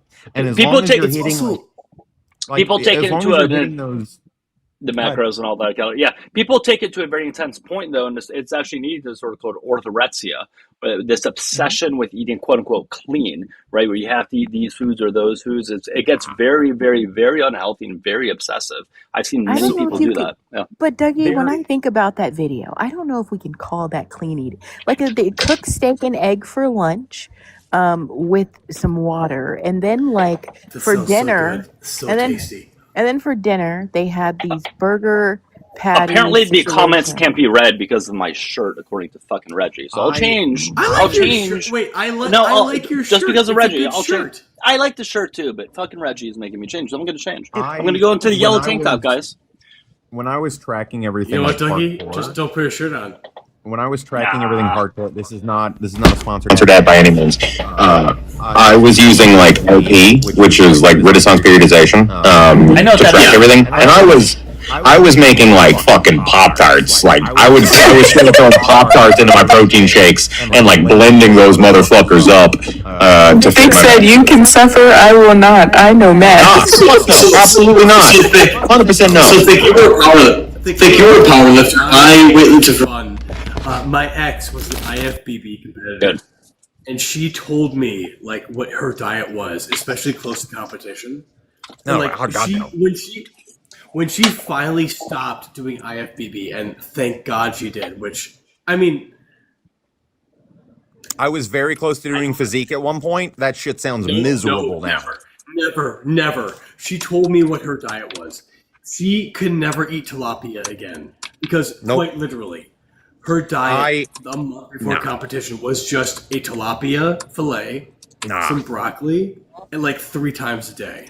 That's then, why. like, right before That's why competition- I loved. That's why I loved powerlifting so much, because it was just like I need food to pick up heavy things, and like the only time I would ever like really hone in on what I was eating is if I just had to like cut weight a week before a meet, and at which point it was just a hardcore water cut, and then like the day of my meet, I'm like housing a fucking dozen donuts. Fuck yeah. Vic said, I'll be damned if I starve. It's why the only stuff I've ever done is like triathlons and like running and stuff like that. Not because I like running, but because like I can still weightlift and like have fun with stuff like that. What are you running from? Well, I mean, something. I'm mostly swimming. I'm mostly swimming and biking from it. Is something chasing you? Yes, it is. It's called my midlife crisis, and I ran away from it successfully 3 times. So I escaped. Yeah, I don't I understand. I run for funsies, but then I found I out don't there's a understand. trope. Then I found out there's a trope that millennials start running in their 30s, and I have so many questions because, like, Hold on. We can still do ops, guys. We can still do ops. We're talking in the meantime. Don't you worry. And if you guys want me to get different tank tops, I can do a was it an Amazon? What's the thing? The an Amazon gift shop. Put on thingy? a crop top, What's it called? Doug. You guys can like buy ones for me. I guess. I'm not. Put on a Everybody, crop top, Doug. everybody, belly hey, guess. There's 146 of you. If you guys don't like what he's wearing, one galaxy and he will change.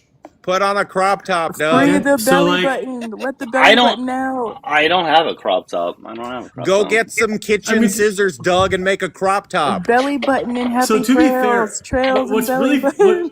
what's really funny is I got Rook Guy to give me a Galaxy one time to drink Malort, and now Rook Guy really wants to move to Chicago just so they could have Malort with me, and I'm really, you know what? Douglas. What? Terrible idea, but what? Doug, Free the belly button. put on a crop top, Doug. Let the belly button fly free. isn't a crop top just a tank top with like no stomach? So like Exactly. Free the belly Yeah, button. that's all. Like that's all a crop top is. We're just like and right Let here. the I'm yeah, not doing free Peer the belly pressure. button. Peer Well, pressure. I'll see Peer what I can make. pressure. I don't have Peer one. pressure. I have to make Peer one. pressure. Peer Fuck. pressure. You know what's really funny? Actually, I'll Fuck be right all of back, you Doug. guys. I just realized something. What? No, but yeah, I don't know. I watched that. I watched that video, and I went down a rabbit hole. But yeah, they were eating like burger patties, and then they were like salting them, like heavily salting them, I guess to get more of the juices out of it, which was very weird. So You it was gotta get the burger juice patties. out. Yeah, you gotta get the juice out. It's very odd. It was very odd. And then their Phrasing. dessert was butter stick. It was butter stick. I have these really It was- cool shorts, bathing suit shorts, but it's not a crop top. That's no. Yeah, To be I don't. fair, I it don't was have a crop butter top. stick. Now Corey had on the same tank top. So it was butter I stick mean- covered in cinnamon, to be exact, guys. Dessert was butter Technically stick and cinnamon. speaking, I wanted to go on record right now that like technically I am wearing less than the both of you because at the moment I'm only wearing a cookie filter. Oh. You know All what? I right. just want to point Sounds out like that it the sounds like outfits a that Corey competition. and Doug, Sounds like the a outfits competition. that Corey and Doug are wearing remind me of flashbacks to the carnivore war that I was watching because they were for some reason in tank. And there was one person named Carnivore King that was always in a tank top and always eating raw things with his toes out, and it was a very confusing time. Because why are you barefoot and why are you eating raw bison? Buzzy. I've Buzzy. been so confused. Yes. Buzzy, you're not supposed to like announce that search history on this application. No, I want the world to know that the carnivore side of the internet is one of the weirdest things that I've ever encountered. And if your dessert is a butter stick covered in cinnamon seasoning, I don't believe anything you say. What are you eating? Cinnamon cinnamon without sugar, without sugar tastes like hell and high. What are you trying to do? There's not even improving your vision. I don't like how you referred to cinnamon as seasoning. Personally, I'm calling it a seasoning. This is what they were using. They were sprinkling on a butter stick like parsley.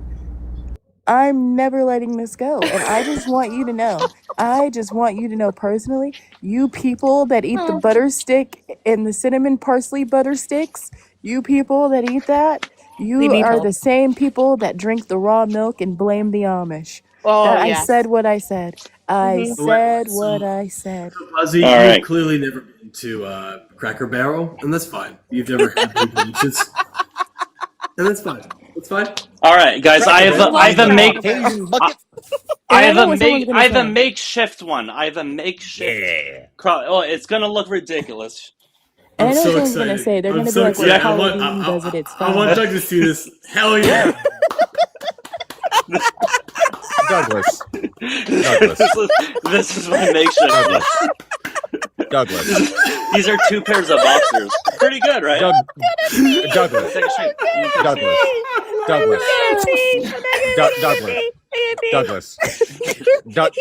Dougjamin. This looks pretty cool. Look at this. Dougjamin. I need the wipe alert. Dougjamin. It's pretty good. This is not. I'm gonna pee. This is a cry for help. You peer pressured me. This is a cry for help, Doug. You peer pressured me. You peer pressured. They're clean. Don't put this on me. I'm putting it all on you. Don't put this on me. This isn't my fault.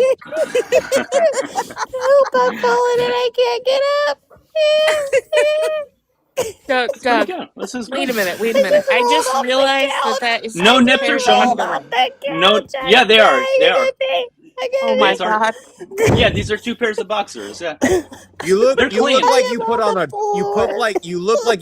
turtleneck the wrong way. You look like a desert sage about to give me wisdom, and I really appreciate it. Underwear gladiator. Hold on, I have different colors. I have different color ones. I can get a different color one. Look at the back of it. Lisa no Gaib. How are his nipples Lisa covered, no but his Gaib. back is out?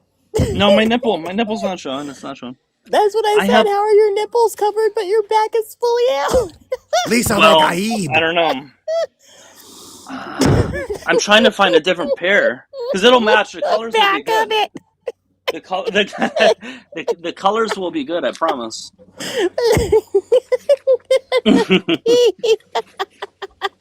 Shit! Here we go. Yes. Doug, All right, you're gonna have to actually. Doug, just go back and show your back, please. You're gonna have to. All right, you guys. Give me a minute. Hold on.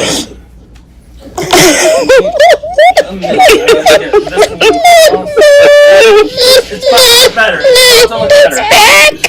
Oh my god. How does the back look? I just want to know what the thought process was in choosing the boxers. I just want to know. I don't know. That's just okay. This rope, I guess. All right, so let's get this one here. Hold on. All right, let's get this. I mean, the first thing I thought of was like underwear gladiator. You know, that it kind of looks like a battle uniform made of panties for men. Well, Corey said a desert sage, so like I'm just gonna stick with the Lisa no Gaib bit. I got it now. Hold on. All right. I really feel like the desert sage thing worked out. Look at this. These are good colors. These are good colors. Oh this is good, right? Yeah. Holy cow! I love these colors. Okay, wait. You have to see the back though. You can hear the bald eagle in the back. You gotta see the back though.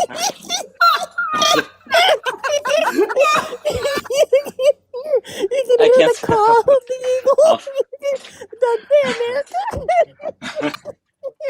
Doug, you can't do the backside again, my guy. Like I love you. It looks bad. You know, this is We're gonna have to talk about deadlifting, some hip thrusts. We're gonna have to talk about Buzzy's laugh at this point sounds like I've been hit in the face with one of those rubber dodgeballs. To be fair, Thick, Buzzy's been way too happy over the past 2.5 months. She's had way too many good things happen to her. Buzzy's laugh sounds like I need WD-40. Also, Peabody, real quickly. So, Peabody, yes, Doug and I have the exact same yellow tank top, which is why I went to go grab that. Wait, you have a It yellow was tank very top? Funny. You have a yellow You tank just had it on. No You shit, had get it it. on Get while it. you were wearing your undies. Oh my God, twinsies! While you And they were were letting your roommates. patriotism fly in your boxer shorts.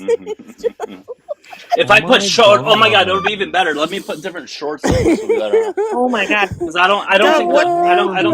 No, we can change it up. No. Doug, what's gonna happen if an op comes up now? Right? Yeah, right. The closeted ones, yeah. I'm gonna be fair, Doug. Like the number of viewers have gone up. So Guys, did you see that? A bald eagle just flew across the screen. Look This is at better, it. right? Oh, this is better. All right, yeah. I wasn't wearing underwear under the gray sweats, by the way. I was completely commando in those gray sweats. Not that anybody could tell, of course, but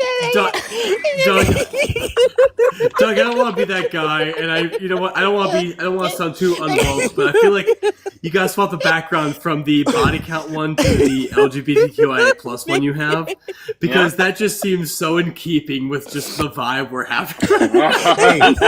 hey, Corey. Yeah, what's up, Vic? What's up, Vic?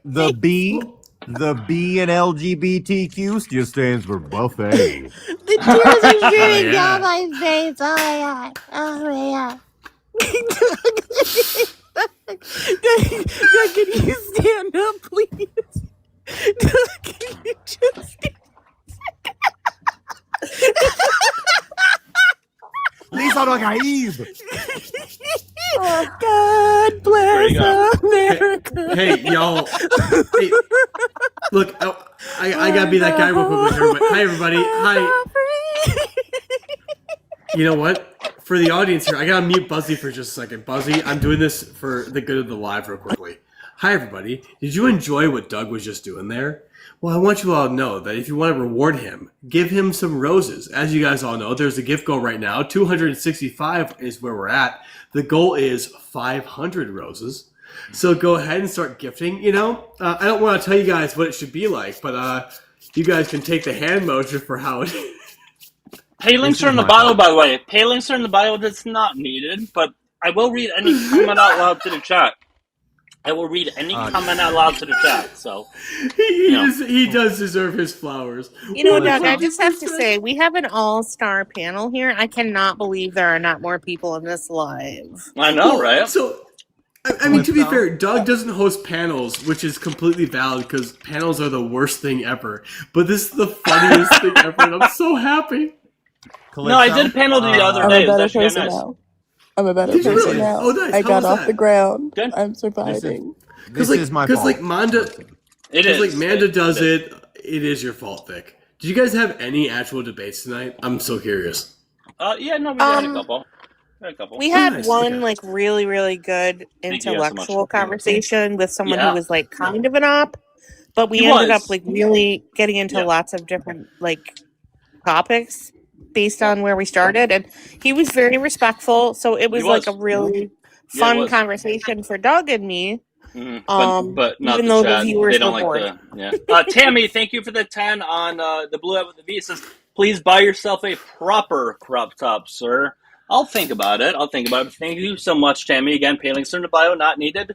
But it is appreciated. I'll read your comment all out to the chat, no matter what it says. Oh my God, that gift that just came through was perfect. Whoever Yeah, that just was pretty sent the cool. crown. That looked really cool For on the us, person right? that asked me if I'm okay, I am a much better person now. I've gotten off the ground. I did not pee, but I was so close to the edge. I was holding it God together. damn it, Buzzy. God damn it, Buzzy. I was holding it together. I was holding it together by a thin thread. It was the shorts that really pushed it over the edge. I love the Look, shorts. I love the shorts. I They're great. needed that laugh. I did wedding Look, planning all day I'm gonna today, be. so Oh, I look, we needed have that. coming up. We have Liv coming up. Hey, Liv. What's up, All, Liv? Hi, Liv. all of my shorts are like I want 7-inch to. inseams. I came up here. I came up here to debate Thickles. Hey, what's I'm up? not gonna debate a man wearing boxer briefs as a shirt. Valid. No, it's I'm valid. not gonna do that That's at valid. all. Okay. I came to debate the gingerbread man. Okay. It better. God damn it. That's valid. And All you know right, what? let's do You it. know what really pisses me off about those boxer shorts, those boxer briefs, What? right? Is that it's fascist in nature. It's literally it's a white man wearing red and blue. So essentially, on the camera now, it is red, white, and blue. Now look, I'm gonna concede this argument. and so I just find that to be fascistic in nature. A white person being fascist? No way. That doesn't happen. You know what, and you know what it's giving. What's it giving? It's giving Zionist. It's giving Old Testament. That's what it's giving. It's giving Zionist. Like, that's where I am. That's where I am. I said what I said. Also, I wanted to debate the gingerbread man really quickly on the background. Why does body count matter? Look, man, I'm going to be so for real with you. I really think people need to stop talking shit about Ice-T's 1990s band body count. I do think it matters, personally. I don't know why this keeps getting brought up. I think his band does matter. I think, man, beats chest.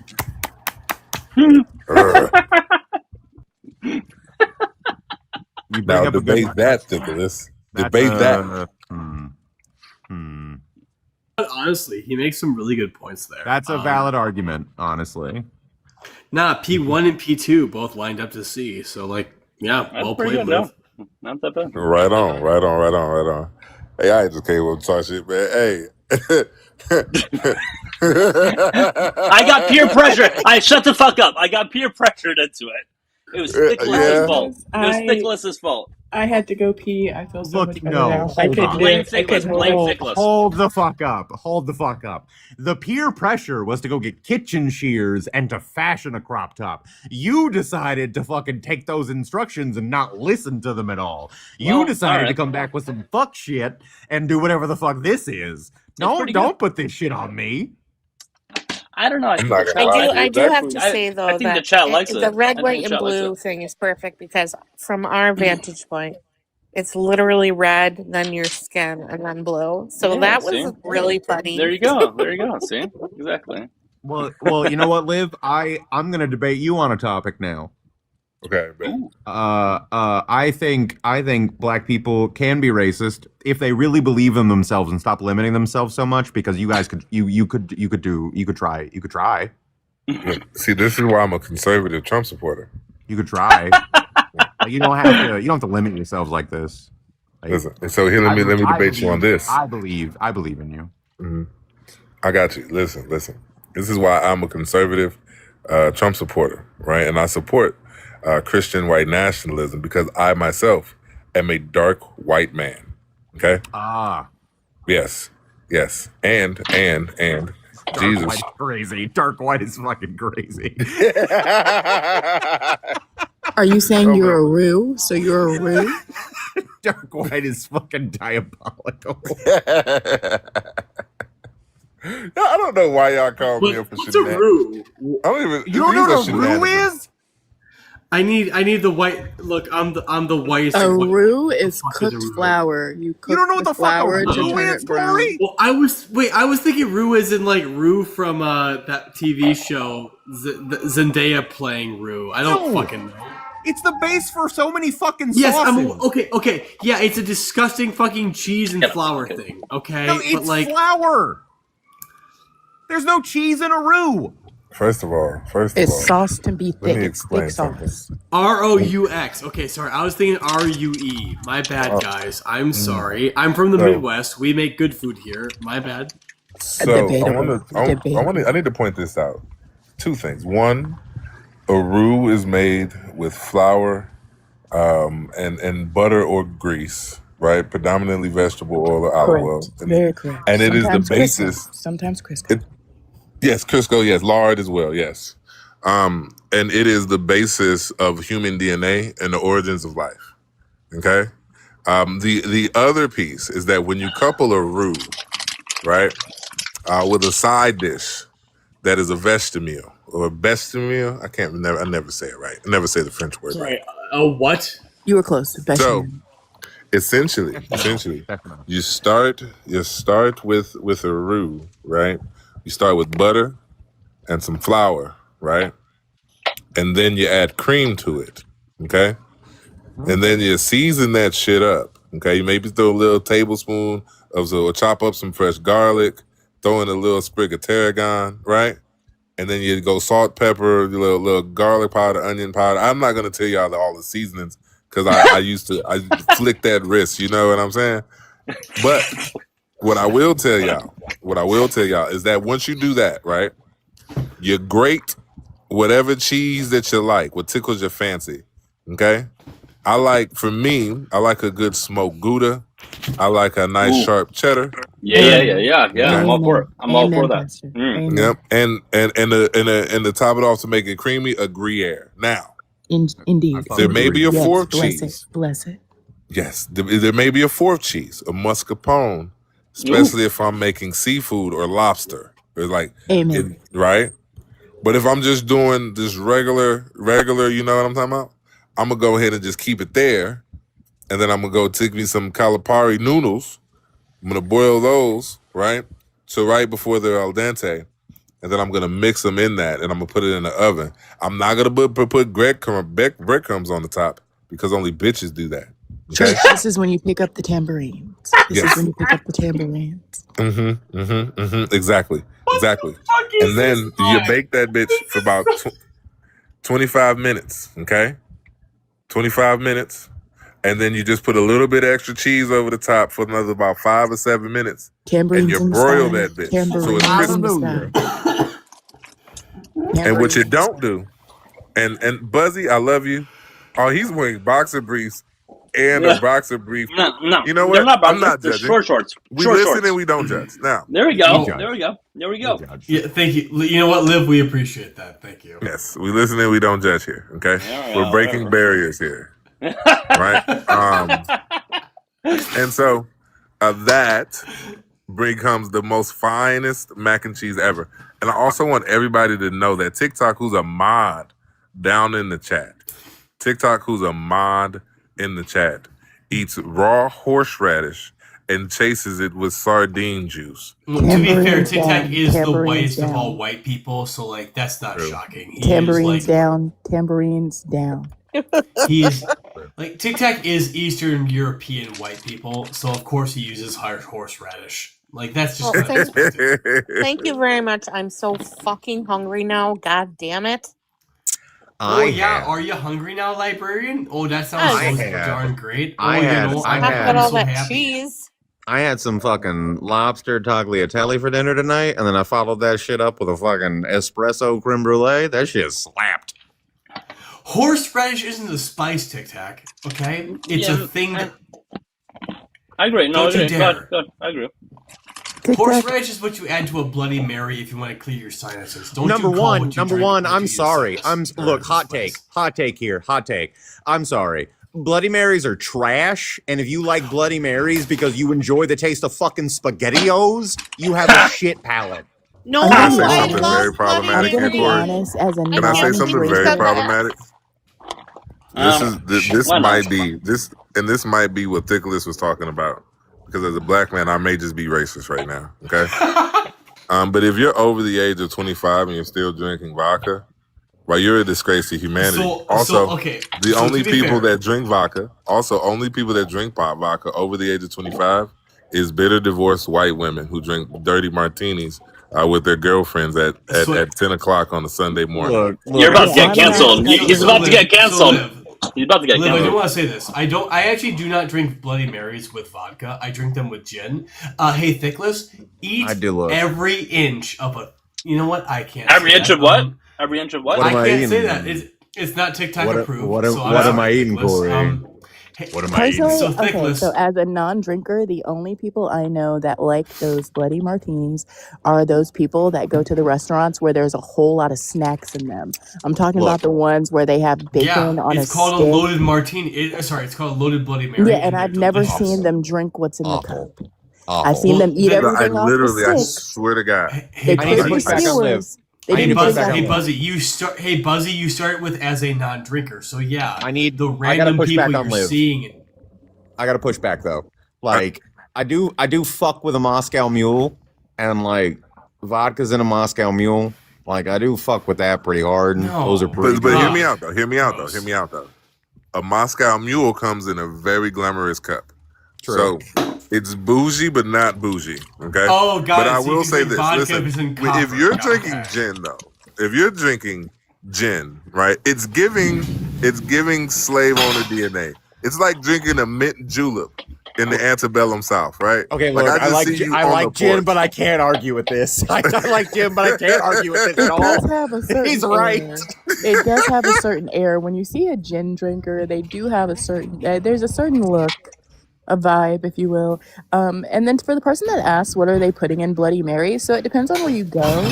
There are some. What is going there are on back some- there? That's some loud ass noise. Not What is the going on in clinking that and clink, noise? all the Jesus Oh, Christ. sorry. So this is my hobby room. I brew beer as a hobby. So like You what? That is Of like course you do. I brew beer as a hobby. You brew beer and you drink gin, Corey. Yes, Bro, Yeah. you Yeah. at least get better gin. absolute Tanqueray fuck? is ass. Hey, he chases Why are you drinking at old this people point, I'm gin? believing he I don't chases even his drink, gin and I with know that's old. Why are you drinking Cola? What is he Light? chasing his gin with? Wait. Hold on. What does he chase his gin with? Sriracha. Most definitely. I'm thinking he's taking mustard shots or something. Why are you drinking Colonel Mustard's gin? Why is that Tanqueray? Do you know how old that is? Why are you It's a So good much. rail gin. It's I a don't good even rail drink gin. it. I know It's that's a old My as guy. fine rail gin. My It's in guy, a green if I glass wanted to taste a forest, I'd just go down a bottle of Pine Sol. Like there's It's so in much better sea shit. You know what? Fuck It's you in guys. sea glass. That's your first Fuck all time. y'all. It's in sea glass.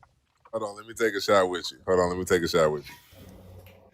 Yeah, it Like, tastes for like the starters- owls it was definitely For made in. starters, It's you not could just good. drink bourbon like an adult. So Oh. Okay, well now Or we're at doing least this. a whiskey. Thing. If you're Now gonna we're go doing he's that gonna route, go a get a Now bottle. we're gonna look at this motherfucker's gonna go get a bottle of Jack Daniels and call it bourbon. No. Also, to the I person drink that asked good the very bourbon, you important son of a question, bitch. the person that asked a very important question of what are they putting in Bloody Marys because they didn't know there was food in them. So I don't know where you're at, but certain bars, they will put like things on sticks. So sometimes it's bacon. Well, it's like a mixture. So there's bacon. Sometimes there's like boiled eggs. There is olives. I've seen feta cheese. I've seen people do like a whole little cheese stick situation with I pickles. dead ass. So I dead ass I thought need you were to gonna say feta cheese. upgrade you, right? Because I do order. Sorry. I'm gonna tell y'all a deep and dark secret of mine. I do actually order Bloody Marys when I go out. I live in Wisconsin, but let me explain this to you. Wait. Disgusting. Wait, Liv, what part of Wisconsin? Milwaukee. Oh, cool. I'm from Fond du Lac. Hey, so you understand this? Is that when you I order a do. Bloody Mary in Wisconsin, you're not ordering like the tomato and vodka. That's not what you're ordering it for. You're ordering it for the bacon, the whole chicken that's on top, all of the different cheeses, the pickle, delicious, right? And all of the Motherfucker, just order a accoutrements that come with it. charcuterie board. I was gonna It's say in literally- Atlanta they're putting wings in there. In Atlanta they had one that was hot wings. Yeah, like We have turned Bloody Marys into like a cuisine sort of stuff for us. But Just also order like a charcuterie board. Wait, no, At that point. Thickless. A Bloody Mary tastes good even if it's just like a cheese stick, You're a meat drinking stick, and then like you have SpaghettiOs. olives. And I'm sorry, did you have a drinking SpaghettiOs is insane. First of all, Thickless, you have no. I'm sorry, Chef Appreciation. Boyardee did not die for our sins for you to be out here drinking SpaghettiOs with vodka. Hey, Hey, gingerbread motherfucker. Let's be clear about this. You don't appreciate good taste. I'm starting with that shit right now. Second of all, are we really going to do this? We going to do the flavor profile of a fucking Bloody Mary where you're putting in so much Tabasco sauce that it drowns out anything in your sinuses? I shouldn't need to drown it in anything. It should just be good. Can I ask this question? Quick question for y'all, because you just brought up something very interesting. It's a little away from the Bloody Mary, and maybe this will cool the temperature in the room real quick, right? But I'm going to make a statement, and it may be problematic, but I'm going to stand by this. Sorry. Tabasco sauce ain't shit. It's the worst hot sauce ever. Agreed. It ain't shit. It's not Agreed. good. It's not good. Agreed. No, it's not. Agreed. You're right. You're making good points so far. Agreed. Wait, were you trying to go somewhere with that? Was that your point, or were you trying to go somewhere with it? Well, I just needed y'all to know that Tabasco sauce ain't shit. I just really need more. Personally- Like I No, feel I agree. that I way. agree. I No, have a disdain. I have a disdain for Tabasco sauce, like I do Ronald Reagan. Like when I see that shit. You and Buzzy, I agree. No, you and Buzzy together. No, same. I think Forehead to I think forehead. from a taste profile, not heat, just taste, right? I think like Cholula's got that shit on lock. I do like Yes. Cholula. A good Cholula on egg whites, very delicious. And I stand Cholula by is a my very- original point on the Bloody Mary situation. I've never seen people order it to drink it. I've seen them order it to eat, especially in Atlanta. You just Yeah. got fucking Drink charcuterie board. Buzzy, and also you're in Atlanta. I'm sorry. We need to be very clear about. I'm the not scene in Atlanta. I just traveled there and I saw it. But the same thing was happening in Canada when they were ordering it for the maple bacon sticks coming out the top. But to be fair, you're making assessments on two places that don't really exist in reality. So like we need to be clear about that going. Are you saying Atlanta doesn't exist? This feels racist. Okay, first of all, Atlanta's culinary scene is bullshit, and I will die on that hill. You take that back. I just witnessed a video of somebody making lemon pepper pound cake with lemon pepper wings.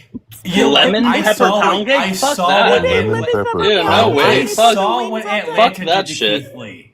This is Atlanta gonna be did what to gets Keith Corey Lee. canceled. Y'all don't count. Yeah. Yeah, you're right. I'll die on this fucking hill. All right, whatever. I saw lemon pepper pound cake and they put the wings on top that were also lemon pepper and they put the glaze on top of the pound cake. That is ingenuity. You take that back. You know what I saw? Let me tell y'all. And Buzzy will appreciate this because y'all know I'm Jamaican, and I know, like, if y'all have never been to Jamaica, you may not understand this, right? Like, one, it's that the way I saw this made, it was lamb chops. It was brown stew lamb chops.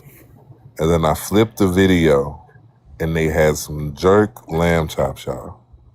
Have y'all ever seen somebody, you know what, that's not going to sound right when I Tambourines in say the it. sky. That's not Tambourines good. in the sky. Say I it, was gonna say it, say, say you it. ever seen somebody jerk a Tambourines lamb in chop? And then I immediately thought about it. I immediately thought about it. Like, I'm not gonna say that ridiculous up here. I'm not gonna That say sounds that. good. That sounds good.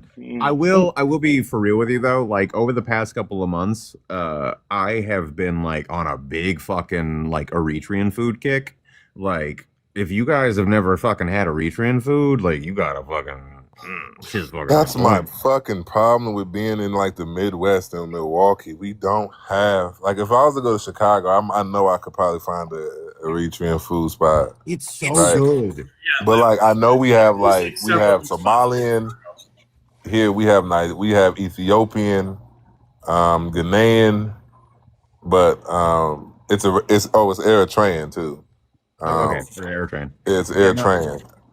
there's a spot in Austin that's like so. The first time I ever had it was actually in Canada, which like shockingly enough, in like Ontario, in Ontario, like the cuisine in Ontario is shockingly like diverse and just fucking great.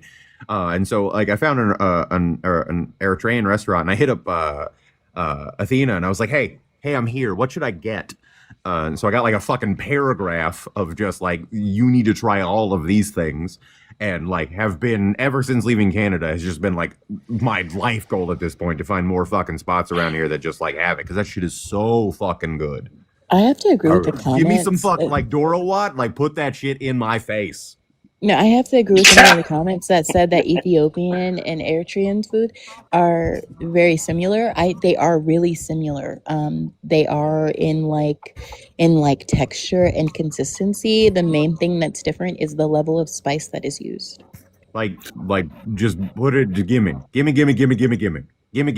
It's so fucking good.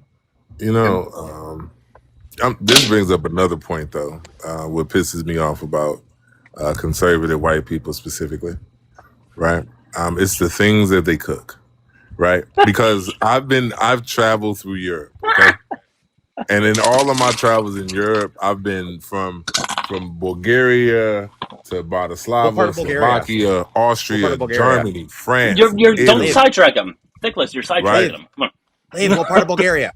No, I want to hear some. I lived in Stars Agora, but I traveled all throughout Bulgaria. I've been all through Sofia, really, mainly. I've been to Novosello and Sunny Beach. Sunny Beach is so much fun. Sunny Beach is fun. You're right there. You're sidetracking the story. Come on, get to the story. Yeah. Also, Thickless, it's Bulgaria. There's 12 fucking kilometers. So go ahead, Liv. Yeah. Buddy. So I've been all through there, and even in Bulgaria. In those Eastern European countries, I've been to Ukraine. I've been all through, and nowhere in those travels did I see a fucking casserole. Okay, I did not see a fucking casserole. Also, listen, let me tell you something. Okay, don't you dare, don't you motherfucker. Listen, This water is spicy. Oh, this water is so spicy. My water casserole. Don't you dare come after casserole. I don't know. The only casserole I can stand by is green bean casserole, but I do think that Southern people make it differently. Tater tot casserole kicks ass, and tuna casserole is fine. Okay. Can I say something about casseroles? Go ahead. You know, librarian, you sound like you know what you sound like you know about casseroles. I am we'll see. German, Dutch, and Norwegian, and I grew up. My family is from like Amish country, Pennsylvania. No shit. The casserole capital of the world. Jeez. Hell yeah, you know. And I never had garlic until I was 20. Lot gotta Get the fuck out of here. Wait, you know what? I'm that's bullshit. Tambourines at rest. No garlic. Serious. No garlic. No. He just left. I have lived in the Midwest my entire life. Dog. Every meal I've ever had after living in the Midwest has been with garlic. I don't know what hell you lived in. Not cool. Pennsylvania Dutch food. One at a goddamn time, guys. Fuck. Oh, sorry. Pennsylvania Dutch food generally doesn't have garlic in it or a lot of like spices. We had things like tuna casserole. It did have like a little bit of onion in it. Tuna casserole slaps, yeah. I love tuna casserole. It's my favorite food. Amber. Dude, I told you I was white plus, okay? Amber, I have a question. You guys are so fucking passionate about your food. Jeez. Amber's got that white premium. Well, Doug, when you don't live in Florida, which is the abyss of culinary arts, we care about this stuff. Nobody cares about what they make in Florida. I stand by Amber, this. I have a question. If you did not experience, Amber, I have a question. If you did not experience the goodness of garlic until your 20s, like my favorite thing. What are you putting? I got into a pocket casserole? here. Oh, tuna casserole, the way my mom made it and the way I make it, because my husband makes it totally different for the kids than I make it. It's very, very simple. It's egg noodles, cream of mushroom soup, milk, minced onions, and peas. Everything you've just described except the peas is just white. It's not a seasoning. Dude, I never claimed it wasn't. Amber, there's no flavor. Salt and pepper. That's not flavor. I know, Amber. dude. I told you. Amber. I never knew what flavor was until I went You know to what, college. Amber? Let's take this as a lesson for the audience. Hi, audience. Look at us. Look at us together. Look, salt and pepper is not a seasoning. I love. If anything, It was in my family. You I got there was agree no with flavor. you. I love Amber's response. I love Amber's response to there was no flavor. It's just salt and pepper. You know what, Amber? Amber, Yeah. I'm gonna be on your side for a second, real quickly, because Buzzy is talking a lot of shit for somebody who has never talked a single thing about like good seasoning this entire life. So a lot of shit's being talked you by a said person. casserole like it was Listen, the epitome of you talked about casserole like it's the greatest thing known to man. No, I was born and I raised in said- the South. You get a grip. Okay, but I have you said ever had snappy supper pie? I said Amber, that casserole doesn't is even a sound like something fine you should be food. eating. I'm sorry. Hamburger help the fuck out of me. What? Oh, okay. Well, first of all, Vic, let's take your privileged ass off this thing because you apparently never had a struggle meal. But beyond that, Yeah, I'd say casserole is like a struggle meal. That's something that poor people do. I grew up in a town. Hold up. The town I grew up in has a fucking population of less than 500 fucking people, motherfucker. Like, you want to talk about Okay, a struggle you know what? meal? Oh, no. Nicholas, Shut up, Corey. Shut up, Corey. I grew up on a dirt road in a double wide, motherfucker. Is this Like, you a wanna talk about struggle competition? meals? Struggle competition? Fuck Is this you. what we're doing? It's not my fault I'm bougie now. There's a difference between struggle meals and barely breathing meals, Corey. Let's talk about it truly. did your struggle? I'm sorry. Did your trailer have a kitchen or no? That's the real question. You mean the thing attached to the living room? Exactly. You want to call that a kitchen? Barely. I'm sorry. Was it an oven and a stove? You mean it's the same thing? You act like they're oven and a different. stove are the same thing? You act like they're different. I mean, for you rich folks, maybe. Motherfucker, Hey, I grew up poor. We should still get some debates going. I'll wear this while I'll debate. We'll take We it really seriously. should. We really should, Doug. I mean, You guys want me to restart? I can restart. I just came I up can to restart. address the racism that I experienced from Corey. Shut the that's fuck what up, I think. TikTok. Shut the fuck. You know what, TikTok? You know what, TikTok? Shut the fuck up.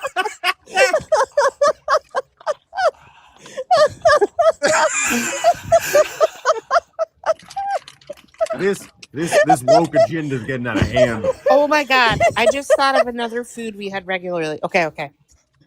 Baked spaghetti with cheddar cheese in it. Like pretty much everything in my family that Amber? had cheese was cheddar cheese. Okay. Amber, Yeah. what goes in your baked spaghetti? Okay, all right. I hate So the there's- sentence you just said. I know. There's a layer of spaghetti, and then spaghetti sauce, and then cheddar cheese, and then you do that again, and you bake it, and that's it. I won't do it again, TikTok. Amber, listen TikTok, to I won't me do it again, I closely. promise. This is the food I grew up on, y'all. Amber, Okay, listen, and I was Amber, really listen to skinny, me maybe because closely. it didn't taste very good. Amber, listen to me closely and very gently. I'm gonna say this as nicely as I can. Your taste buds are in purgatory. I know. You have suffered so much. Hey, Doug. I Yes, know. you And do now, have oh, sorry. What? Corey, go and ahead. It now, looks like you do have a guest request from somebody who does not appear to be a friendly. So Really? just giving you a heads up. Really? oh, we're gonna bring up the ops. Let's do it. I could be wrong. Well, I I don't could know. be Trevor. wrong. I just Trevor, how old are you? I am 20. What year were you born? 2006. Okay. Do you think body count matters? I would rather like to know your opinion first. I don't think body count matters. So why do you think body count matters? Let me write that down. This isn't going to last long. You're doing some stupid trolling Yeah, shit, you're not aren't you? gonna make it long up here, bud. Rude. You're rude. I mean, to be fair, You're being rude to me. I am. You're right. Good. I am. Yeah. Trevor, To the be fair, host is wearing underwear as a he's shirt, and wearing you're being underwear. stranger than he is right now. Okay? So Trevor, you're an incel. Lasting long was never a concern for you. Why are we pretending? What would have been the purpose of asking him to write down his opinion? He was just being stupid. He was. I don't know what the fuck he was doing. I didn't know who he expected to take notes, to be honest. Trevor, do you think he won't remember it? Yeah, like, do you think you have to write down notes of me not caring about body count? You couldn't remember that shit? The fuck? Crazy. I'll do a restart. I will do a restart wearing this. I don't give a shit. You guys want to do the same topic? I feel like this is the only topic I can wear this on. Anything else would be ridiculous. Well, no, so again, Doug, I disagree with you. I feel like you could get away with that on the the anti-LGBTQ live. Oh, Jesus Christ. Your nips are almost slipping. I can see some people not liking that for some reason. I don't know. Your nips are almost again, slipping. I mean, you're right. Some people They're not might sure. be like. I can Look, see. we No, all have- I can see some people having an issue. I don't know why. You know, some people are. I'm just saying your You nips look are like Captain hanging on by the Underpants. You band know of your that, right? jockeys. That's fair. That's fair, Doug. I'm sorry. What? I'm not woke. My bad. What? No, I wrote it down for you, dog. I wrote Oh, it thank down for you, Oh, thank you. Thank you. What were you saying, like TikTok? you requested. Thank you. You're You said welcome. something, TikTok. TikTok, I swear to fucking God.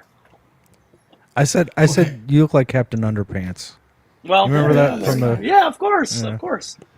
I'm just focused on how your one nipple is only hidden. There is no by the nipple band showing. of your There's no jockey. nipple showing. No, My listen to nipples what are I'm here. saying. No, It listen slips to what every I'm now and saying. then. No, It slips every. It's not that blue slipping. one is hanging on by the band of your jockeys, and every time you take a breath, it gets closer to freeing itself. Look, Doug, don't worry. Doug, don't worry. Buzzy hated Soul on Love Island even before Soul started getting really weird. So, like, it's What fine. thing, Buzzy Nicholas? doesn't. Wait, Doug. What? Doug, What, do it again. Nicholas? Do What, that this? again. Yeah. You feel buff? Do Hey, you feel buff? dog. Big I think you strong? should do the I think you feel should do the sexualized. why haven't gas prices, grocery prices, and housing prices gone down? That one. I think you should do that one. No, that would be so fun. Yeah, Oh, wearing I that, would like to absolutely. address. I would You know like what? to That would be good. address. I think I should do that. Yeah, let's do I it. would like to address the character defamation I just received from Corey. So Corey, Soul on Love Island was interesting to watch, if you will. However, she was always weird, and I didn't hate her. I just thought she was entertainment. Now, the fact that they did her so wrong with that whole pie challenge, and she still wanted to date one of those guys, that's a personal choice that she should have elevated from. I'm just saying, Buzzy. It seems like you were never on Soul's side, and I was always on Soul's side, and I guess that just means I'm better than you are. I can't. Let's tell restart. you how to be. Restart. Restart. Yeah. Hey man, Okay. you should do your background as MAGA is weird, and then wear that. Oh my god. Honestly, wait. No, that's a win. No, That's pretty that'd good. be like when you wear a tank top and you start talking to the men. That's very funny. Yeah. And then I will talk shit to Buzzy. All right, we'll see you guys later. Have a good night. Hey, All right, Doug. TikTok. Bye, TikTok. Hey, Doug. Yes. You can talk to me in a tank top.